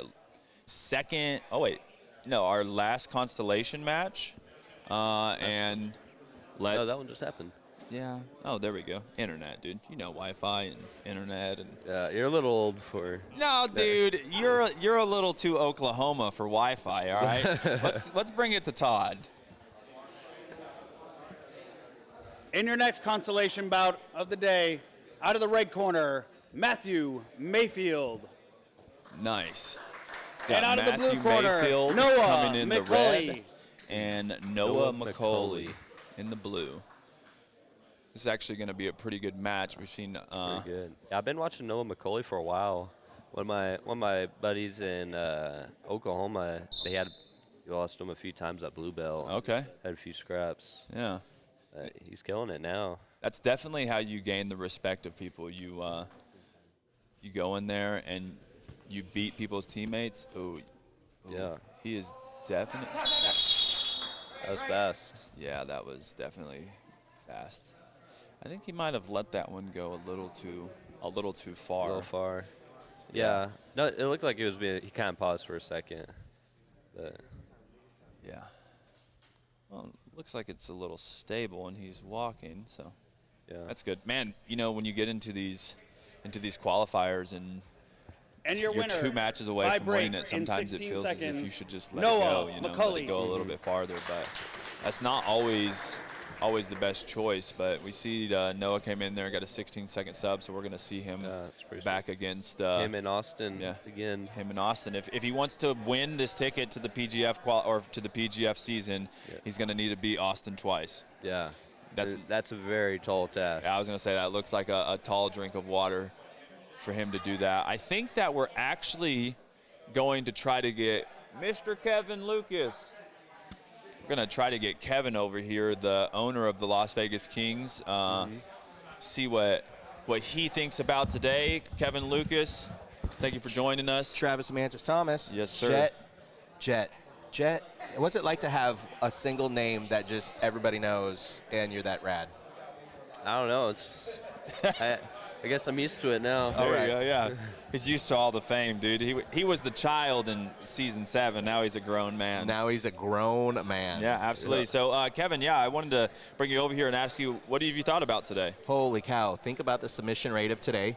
Think about how many submissions in under a minute, how many submissions in under 2 minutes, right? And there's only been 2 stalling calls, or inactivity calls today. Warning is actually no stalling. Nobody had to get reset. No resets. Yeah, right? They gave him a warning, and both people got to play. So that's cool, man. So tell us a little bit about what got you into the PGF, what made you want to get a team, what made you make these decisions? Because some people from the outside will see jiu-jitsu and say like, the sport's not that big yet, but. Right. Here you are, you're buying a team and you're looking to build that platform for these guys. Well, we have been in a really interesting and unique situation that we've been involved in pretty much all of the promotions, not all, that's not honest, most of the promotions, either at a sponsor level, at a vendor level, at a mentorship level. And what drew me to PGF was when I went out to Decatur in season 5, seeing the action, right? Because we have to really be honest and talk about why do all of these other sports, why are they $5 to $8 billion organizations, right? Like, why are they generating billions of dollars? And it comes down to the fan base has a super interest, a super dedication, a super commitment, and they do that generationally. Like, think about the families that take, like, dad and mom take the kids, or the grandparents take the kids and the grandkids to the stadium for the event. Why is that not happening from a spectator perspective in the jiu-jitsu world? Yeah. Right? And so as we've been to all of these different events, you go to some of these events and to sit and watch 90% of the matches hold people in half guard for 5 minutes, 6 minutes, 7 minutes. Even the black belt matches, 10-minute matches where they're going to try to get their advantage point and then win the match with an advantage point. So from a spectator perspective, it's really pretty boring a lot of the times. It's great if you're a jiu-jitsu fan. It's great if you like the intricacies of that chess match, but that's not what the public wants. Yeah, and I even think sometimes it goes away from the intricacy of a chess match and goes to how long can I wait until I snap on the move, or how long can I wait until I get the pass. And even for somebody I really, really enjoy, even some would say like a John Donaher instructional that seems pretty slow, but he's super, super technical about that. I enjoy something like that. But this was my first year going to one of these other promotions and seeing it for the first time. And yes, in the black belt world champion final match, 2 guys grabs hands, sit guard, both get into a 50-50 and wait. And they wait until the ref stops them, and then they do it again, they do it again, and they do it again until it's 10 seconds left. One tries to pass, he gets a quick pass, and the match is over. And it's like, that's right. Well, that wasn't even really jiu-jitsu. That was. Well, I asked a couple of, like, we've been very fortunate because of our partnerships. So being the owner of the stem cell company, New Hope Regeneration, we have over 80 different academies around the country that are partnered with us. So I would ask a lot of these guys who are, very well acclaimed, very well awarded, lots of hardware on the walls, and I would just be like, okay, how is that even showcasing the spectacular, magical world of what jiu-jitsu could be when you do nothing for that length of time? So coming back to, I go out to season 5 and I see the action level is so high, but here's the changes every year for the last 3.5, 4 years on the PGF side, is that there would be clearly this group of guys are skill set way above and beyond, and then there's kind of Brandon's word, I'd never heard this word, the dunkables. Yeah. And I'm like, what's a dunkable? And he's like, well, sometimes you got to have the dudes that are in there that, placeholders, or you just can't have, the stalemates and stuff. Well, this last 2 seasons, the margin of winning could have in an instant gone either way, right? So it's massive action, it's massive technique showcasing the spectacular world of jiu-jitsu, but the reality is that match at any moment in a nanosecond could have been won by either guy, but there's action. Yeah, absolutely. And I think what we've seen is where you talk about the dunkables, and it's getting less and less because people are starting to see what the PGF is. And before it was almost like we were looking for guys to come to the PGF. But now the athletes are searching for the PGF, and they're looking to get on. So there's a lot more athletes coming to put their talent on display. That's right. And, you know, the longer this goes on, the more and more that's going to happen. This is the time to get in, and the longer people wait, it's not going to be as easy for people to get in. Yeah. So what we want to be able to do as we move forward as the owner of the Kings is that, one, we want to facilitate a team environment where people want to develop not just in their jiu-jitsu, but in their life set and skill set, right? And I just talk about this all the time. You know, we have the two of you guys, right, are Kings now. And being able to give a place where people are getting leadership development, people are being able to get the opportunity to receive, you know, financial education and, you know, personal development and coaching in addition to top-tier coaching. I mean, we have Mr. Ricky Lindell and Todd Prass as coaches this next season, right? And they're coaching the, you know, world champions consistently. And so it's a dream come true. I pinch myself every day. I pinch myself that we have guys like Jet, we have guys like Cam. We have, you know, if this was your weight class this season, right, Travis would be a team member for the Kings, and we just get to keep building this. And what a lot of people don't know is that we could have had our whole team built out. Yeah. Like if we were at that place yet and we're working there where each team is responsible for, you know, okay, do you need to go to the draft? There's some years in the NFL where guys don't pick up that many guys because their team is pretty well set, right?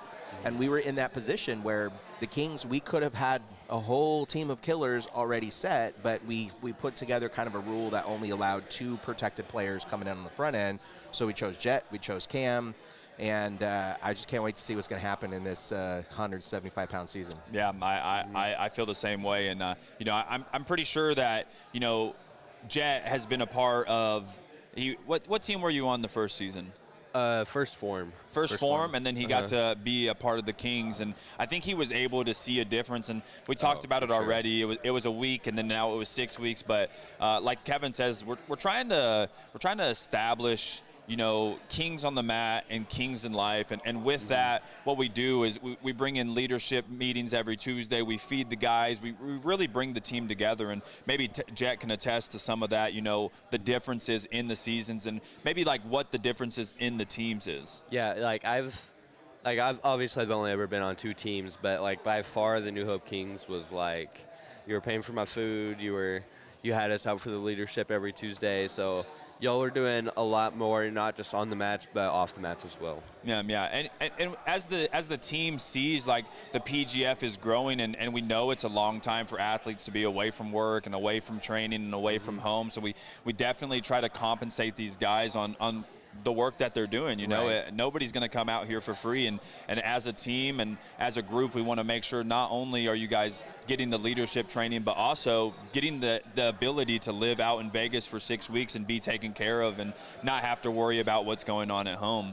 Yeah, and it's really so fantastic and spectacular. I just get so blown away that we get to create these opportunities to help guys live their dreams to competing as a professional, right? Now, obviously, we're not at the point where the whole team is making $50,000 each, right, or $100,000 each, or $5 million each, and we'll get there. But the NFL wasn't there. Yeah. Like if you look at the history of the NFL, like guys didn't really start, and still the base pay of the NFL today is like $480,000 or $490,000, and then you have a handful of guys making 20, you know, 15, 10. But it wasn't until like the 90s that really started. Even in the mid 80s, it was like a couple of guys were getting a few $1 million, right? And so we're in that growth pattern, right? Where the NFL was in the 1950s, and we get to lay this groundwork. We get to create these opportunities. And I've been talking with a lot of guys that are 45, 50, 55 in jiu-jitsu, and they're like, man, I would have given anything to have been able to go out and train, practice, compete, you know, for a season versus I'm training for a super fight. Yeah, and I think sometimes people get a little bit blinded about what's new and what's established and what the established promotions are going to do. And, you know, we get to see that the PGF is building something. And if you're a part of it now, it's only up from here. And some people will give you crap or whatever it is about coming to do the PGF because it's not this big promotion. But, I mean, you can see in the viewership, in the tournament, in the athletes, that this is going above and beyond all of those things. 100%. And speaking of above and beyond, we got our next match coming into play right now. Oh, yes, we do. And we are going to switch to Mr. Todd right Prass. here. This is our final match. It's going to be Austin Orende versus Noah McCauley. Austin Orende is 4-for-4 all subs.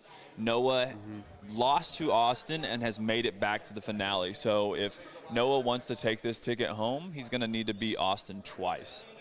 And ready for Todd. In our possible finals match of the day, from Arunde Brothers Jiu-Jitsu, out of the red corner, Austin Arunde. And out of the blue corner, from 10th Planet Jiu-Jitsu, Grants Pass, Noah McCauley. Nice. This is going to be a really good match. This is actually the two favorites, you could say, coming into. You know, we've seen the bracket. For sure. These are both the biggest names in here, and what's been interesting watching Austin is that, you know, while he, you know, had kind of told me he likes playing from the bottom, you could see in his matches where if there was a moment where he needed to come up to a top position, he instantly shot up. Oh, yeah. He's definitely a well-rounded player. Yeah. Yeah, I've got to train with Austin a few times in Nashville. He trains up there with the Triangle Pedigo guys, and very difficult opponent. We're in different weight classes. This is obviously the 175. I usually walk around in the 220, 215 area, and definitely a problem. I'm super excited to see how this match goes, but, you know, honestly, the same. I haven't got to. Right, well, there's a really good example, right? Like, you know, a traditional guard guy would have just stayed on his butt or on his back, and then Austin just, boom, popped up. Yeah. But now look at Noah inverting and snagging that arm. Yeah, he's going into this Choi bar, which looks like Austin's going to use that to enter into his legs. Now, I'm going to use words like top and bottom because I don't still learning all the lingo the way that you young kids know this. That is okay. See, he's passed the leg off to this double outside Ashi. Sometimes this can be a problem if you do not have the bite on the heel. The outside heel hook. Right. He has the bite on the heel, but you can see that. Yeah. See, Austin's do a good job keeping that foot from connecting to his hip. Yeah. Right. Oh, and he had some kind of a steam lock. And same thing for Noah. Like, okay, great. I need to come up, so I'm gonna come up. Yeah. Yeah, I bet both these guys are going to make PGF. Yeah. I feel like the loser is probably going to win another qualifier. Yeah, I have a feeling that if not that, I mean, and the reality is we have some guys that maybe made the qualifier already, but life happens and they decide not to come out. And, you know, Brandon does such a great job of knowing, like, who we need to fill into those spots. And this is what we like to tell people, like, just because you don't win the qualifier does not mean you're not going to get a chance to be picked up and come out to the draft, right? Yeah, this is something we mentioned earlier on in the broadcast is, you know, there's also alternates in the season, and every single season the alternates have got to get into the season, whether it was halfway or we seen in my season. Season 7, we had to loan out our alternates to the other teams because the injury rate was so high that year. Yeah. So far on Team New Hope the past 2 years, we've had 0 athletes get hurt. We've had an athlete or two sit out for different reasons, but no injuries. Yeah, no, we did not have to pull in alternates. Huh? Yeah. Some spa days you must. A Kevin Sherrill inspired spa day. Yeah, and I don't know about the, I mean, stem cells might be helpful. They might be helpful. I'm just saying. Yeah. Who knows what happens first day of Team New Hope, Team Las Vegas Kings. That's right. I mean, we're not making any promises, but. Something to note, too, on the PGF, and you can correct me if I'm wrong, but the winning team of the season, they all get therapy, and that's granted by New Hope Regeneration, which is the owner, the sponsor, the backbone of the Las Vegas Kings. Yeah, and not only the backbone of the Las Vegas Kings, but the backbone of the PGF, right? Yeah. So I approached Brandon, and I saw the power of what the PGF could be, and we said, hey, you know, what if we create a relationship where, you know, New Hope. And just like that, ladies and gentlemen. Just like that. Oscar Randy is in the PGF. 5 for 5 of the day. 5 for 5. I think that you have a to give to him. We do. I guess I better go grab that that beautiful piece. Well, thank you very much, Thanks Kevin. for having us on. Absolutely. Out of the red Guys, corner in 2 minutes, sign 28 up, sign seconds. up. There's one more. Austin There's 2 more Arunde. qualifiers. Philly Phenoms, and then on the January 19th. And 17th, I think, and then January 24th in Vegas. Las Vegas Kings. I think that would be a good teammate right there. That would be a great teammate right there, and he's already expressed a lot of interest in wanting to be on the Kings. Season 9, baby, season 9.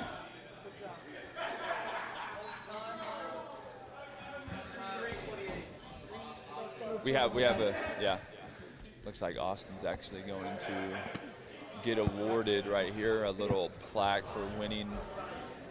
Oh, nice. Yeah, the PGF qualifier. You know, we sometimes like to do things a little different. People give out belts, people give out medals.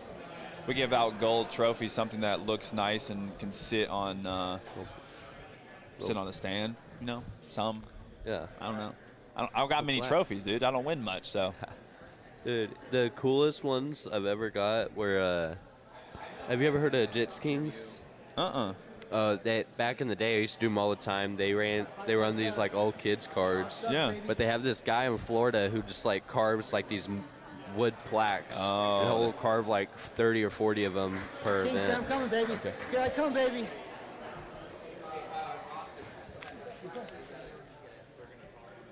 Okay, we're actually going to switch it over to Kevin Lucas talking to the winner, Austin Orende.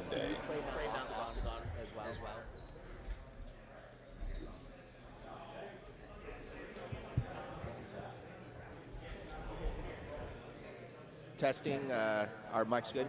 All right. Christmas qualifier, Mr. Austin Orende. Should we roll the R's or no? Okay, we'll take it. Congratulations. What a productive day for you. What a dominant day for you. None of the matches going full time. Most of your matches under 2 minutes, right? And just blown away by your ability to, no matter what position you are in, to get into a dominant position and snatch those limbs. Man, I'm trying to gain that knee line all day. You know, they're trying to escape the knee line. They're trying to, you know, make scrambles, make it outside, and just trying to recollect the knee line no matter what. We're here to put on a show. We're here to go for it, so I'm just not going to stop. Everything gas, 6 minutes, don't stop. That's right. So what does it mean knowing that you are in and you get the opportunity to come out to the draft and you get to come out to Vegas and be on season 9 of the PGF? Man, it means a lot. I really want to be drafted by the Las Vegas Kings is my goal. They're a strong team already. Jet Thompson, Cam on the division. I think I'll make a great addition to the team. If you'll have me, I want to sign with them right away. And if we can make it happen, I think it's going to be a good opportunity, a great opportunity to get my name out there, to show I'm one of the best in the world, to be a part of a team that has the same beliefs I do, Christian values, strong team, and go from there. Awesome. Well, Austin. Thank you so much for putting on such a spectacular show. And this is what we want people to know. These guys all came out and rocked it out. While a whole bunch of other people decided I'm going to take Christmas off, Austin and all of these guys rocked it out today. Congratulations on the Christmas qualifier. Go enjoy your Christmas. We can't wait to have you out for the draft. I can't wait to be back. Thank you to my team. Thank you to family. God first. Right? Without him, we're nothing. And I love you guys. See you guys at PGF. Amen. I just want to thank the entire New Hope Kings team. Thank you, PGF. Thank you, Octagon MMA, for having us out, dedicating the day to grow these young men, showcase these young men. Check us out. There's 2 more qualifiers coming up. The Philly Phenoms have their qualifier. We got our last of the year qualifier, January 29th in Las Vegas to get ready. The draft is going to be February 4th. So come to an event, register, punch your ticket, join the dance.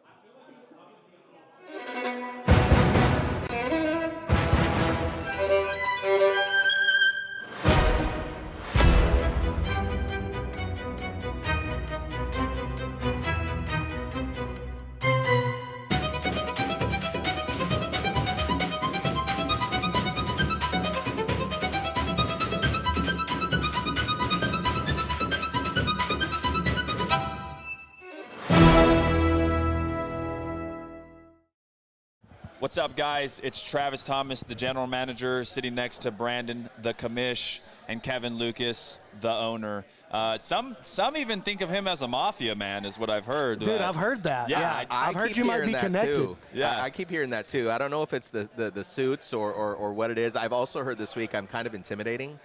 So It's the broad back, the big beard. Okay, I guess. that Oh, will you're do it. you're a teddy bear, dude. You're not intimidating. My man. Here we go. Guys, what a day. What a day. You happy? So happy. This was really, truly spectacular. One of the things that when we were all discussing, should we do a end of December qualifier, and Coach Ricky was like, you know who's going to come out? All the dudes that are serious, because they're going to want the opportunity, and the whole day was a banger. Yeah, dude. Man, Austin's really special, huh? Yeah. You know what, man? I think that him having that experience on UFC BJJ helped. This is what he was telling me over in the corner over there. It's like it helped me to see what it is I want out of my career. Yeah. You know? And so he was like, listen, I'm all in on the PGF. All in and on he, the PGF. he was all in. He loved the culture and the spirit that you guys were trying to cultivate. Some of the things you were talking about at the beginning, he was like, that's the team I want to play for. Yeah. We actually got to interview him right before his finals match, and he was saying if he makes it, like, I want to be on the Las Vegas Kings, tell the CEO, tell whoever, let me get signed. So, yeah, he looked great. He went 4 for 4, all subs. 5 for 5. Oh, 5 for 5, my bad. Yeah. 5 for 5, all subs, 3 in under a minute, and then just very, very dominant matches. And you know what else, man, is this qualifier continued the trend that we're seeing so far in the qualifiers for this season. So leading into this event, 78 qualifier matches so far this season, 88.5% submission rate heading into today. And then I think today we only had 2 decisions out of all the matches, so even higher today. That number is just going to bump up. I just sent the numbers live to the website, the match results. You won't be able to see the matches yet, but if you go to pgf.world, you'll probably be able to see how these guys now shake out in the PGF XP leaderboard. Any of these qualifier events and some of the other things that I'm cooking out. I haven't even told Kevin about this yet. He's going to be very excited. But that PGF XP is going to become important over the next coming months. Well, I can't wait to hear the news. Oh, you're gonna you're gonna love it. All right, I can't wait to hear. And I just kind of want to leave it with this: no dunkables today. No, everybody was down. This is where we're at. PGF is skyrocketing week to week, day to day, and no longer the land of we're not throwing any dunkables in there. This is, you have to earn your slot. And this is what I want to tell guys. Even if you didn't have the opportunity to win the qualifier, we are looking for guys that want to put on a show. And that want to be in the PGF. They want to be in the PGF. Because life happens sometimes, and some guys are going to drop. And so don't be discouraged if you didn't win the qualifier. Let us know, let Brandon know that you want in and you want to be PGF loyal and PGF working. There could be some spots for some dudes that didn't think they got in. Again, and there's 2 more qualifiers, the Philly Phenoms. Philly Phenoms. It's Bethlehem, Pennsylvania is the next one. January the 17th, the Philly Phenoms are hosting their qualifier in Bethlehem, Pennsylvania at Finishers HQ, Zach Meslani and all of that crew, Lauren Barone, Joe Barone, the owners of the Phenoms. They've already got there too. They got Derek Rayfield, Andrew Kokel. You guys have got Cam Hurd, Jet Thompson. The Twisters have taken Elijah Carlton and Kevin Buring. And the 4th team, listen, there's still some news coming down the pipeline on team number 4. Guys, PGF season 9, this is already shaped. I feel like the momentum is already bigger than it's ever been before. The final qualifier, your last opportunity. These guys right here got the home game. That's January 24th in Las Vegas. Go to www.pgf.world. Get all the information on the qualifiers. Get registered right there. Check in on your favorite athletes, XP. Where do they stand on the leaderboard? What's coming up for the PGF? Watch every match in PGF history. All right there, pgf.world. Guys, what else is there to say? Dream come true. Merry Christmas, and 2026 is going to be a banger of a year. Yeah, I think before we close out, we're actually going to get a little interview with Austin or Okay, Rende I think that's the right play to do. I'm going to jump out of the way. I want you guys to talk to him. Yeah. Hey, I'll see you guys on the other side. Throw the crowns up in the chat for the Kings. Let's go. Crowns in the chat. Crowns in the chat.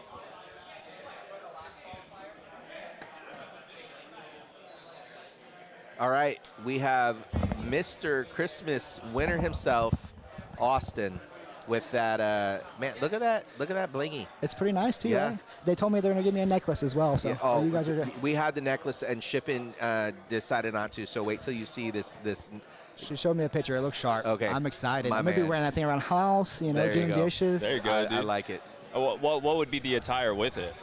Just my boxers. Just My your man. boxers. I love That's that. how I roll And at your home. cowboy hat? Always. Always. 24/7. I like it. Yeah, see, I seen this yesterday. I knew about it, and I seen it, and I thought, this is such a better trophy because, like a belt, hard to set on a shelf, hard to hang up. You got the necklaces. You got to figure out something to hang it. This sits right there. Yeah, And this this, is going right next to the helps TV. with home intruder tools as well. Whack Just 'em over saying. the head. Well, Yeah. That's right. Yeah. I mean, you're going to probably just snatch them up and bust up some limbs. But Yeah, if right you underneath, need that, Ashi, outside heel hook. there you go. Yeah. Make him crawl back Awesome. outside. Well, what There was you your go. favorite part of the day? Oh, man, the Was winning. there a match in Yeah. particular Winning. that stood out for you? The last match, he ate some of my stronger entries in the beginning. He learned from the first one. He didn't allow it to happen again. I kept trying to recollect the knee line, and I ended up having to bell in the straight ankle. Like, super quick study off of our first match to Yeah. just turn around and make the adjustments. Yeah, one of the things that I was really pointing out to Coach Ricky, I'm still learning jiu-jitsu, right, in the big picture, but one of the things that can happen in the leg walk world right now is that guys get stuck on just wanting to just stay on the bottom. Yeah. Always. And what I noticed in your first match was the moment that there was an opportunity for you to pop up and come up on top, you did that. And there's You have a lot. to. Well, but a lot of guys aren't. So I just want to commend A you. lot of guys for, are boring too, though. So, well, that's what I'm saying. you know, if you want to be boring, you can sit on your butt Yeah, and stay and there. we keep saying, like, a lion wants to go hunt. And I was really blown away and impressed by your desire to go hunt. I'm hungry to not always winning. I want to win, but I have to put on a show. I don't care if I'm winning, if I'm losing, you've passed my guard. It's time to get after it, right? Yeah. Like, people want to watch the sport. I know there's people out there that love the sport. But if you sit on your butt, you scoot across the room for 5 minutes, you stall in half guard, 50-50, Right. we're going to sit there forever. And everyone's scared to make the adjustment to try something new. Right. My goal is to go out there and feed like a lion. Yeah, I love it. And so where can people find you on socials? You can find me on social media on Facebook, Instagram, YouTube, all at Gumby Jiu-Jitsu. All right, perfect. Old school anything classic. you want to leave for your fans? Thank you guys for watching. Thank you guys for supporting. You guys are the best. Thank you to my OBJJ family. God first. Without him, we are nothing. And I love you guys. My beautiful fiance, I'll be home in 5 hours and can't wait to cuddle. Hey, there you go. Thank you very much, guys. brother. Thank you. I can't wait to be a part of the Outstanding draft performance and hopefully be part of the team. All right. Absolutely. Okay. Thank y'all. Yeah, absolutely. Travis. Yeah. The Mantis, the GM. The GM. What do you say, man? Kevin, the owner. I say, what a fantastic day of jiu-jitsu. Honestly, can't wait for the Las Vegas qualifier. Can't wait to even see the Philly Phenoms, to check out the talent that's coming through. If you haven't signed up yet, get signed up. We're ready to see you guys. General manager signing out. Kevin? January 2024, Las Vegas at Carlson Gracie Henderson. Come out for the day. Bring your friends, bring your family. Kings are going to be there. Our hometown, our home turf. Let's light this up.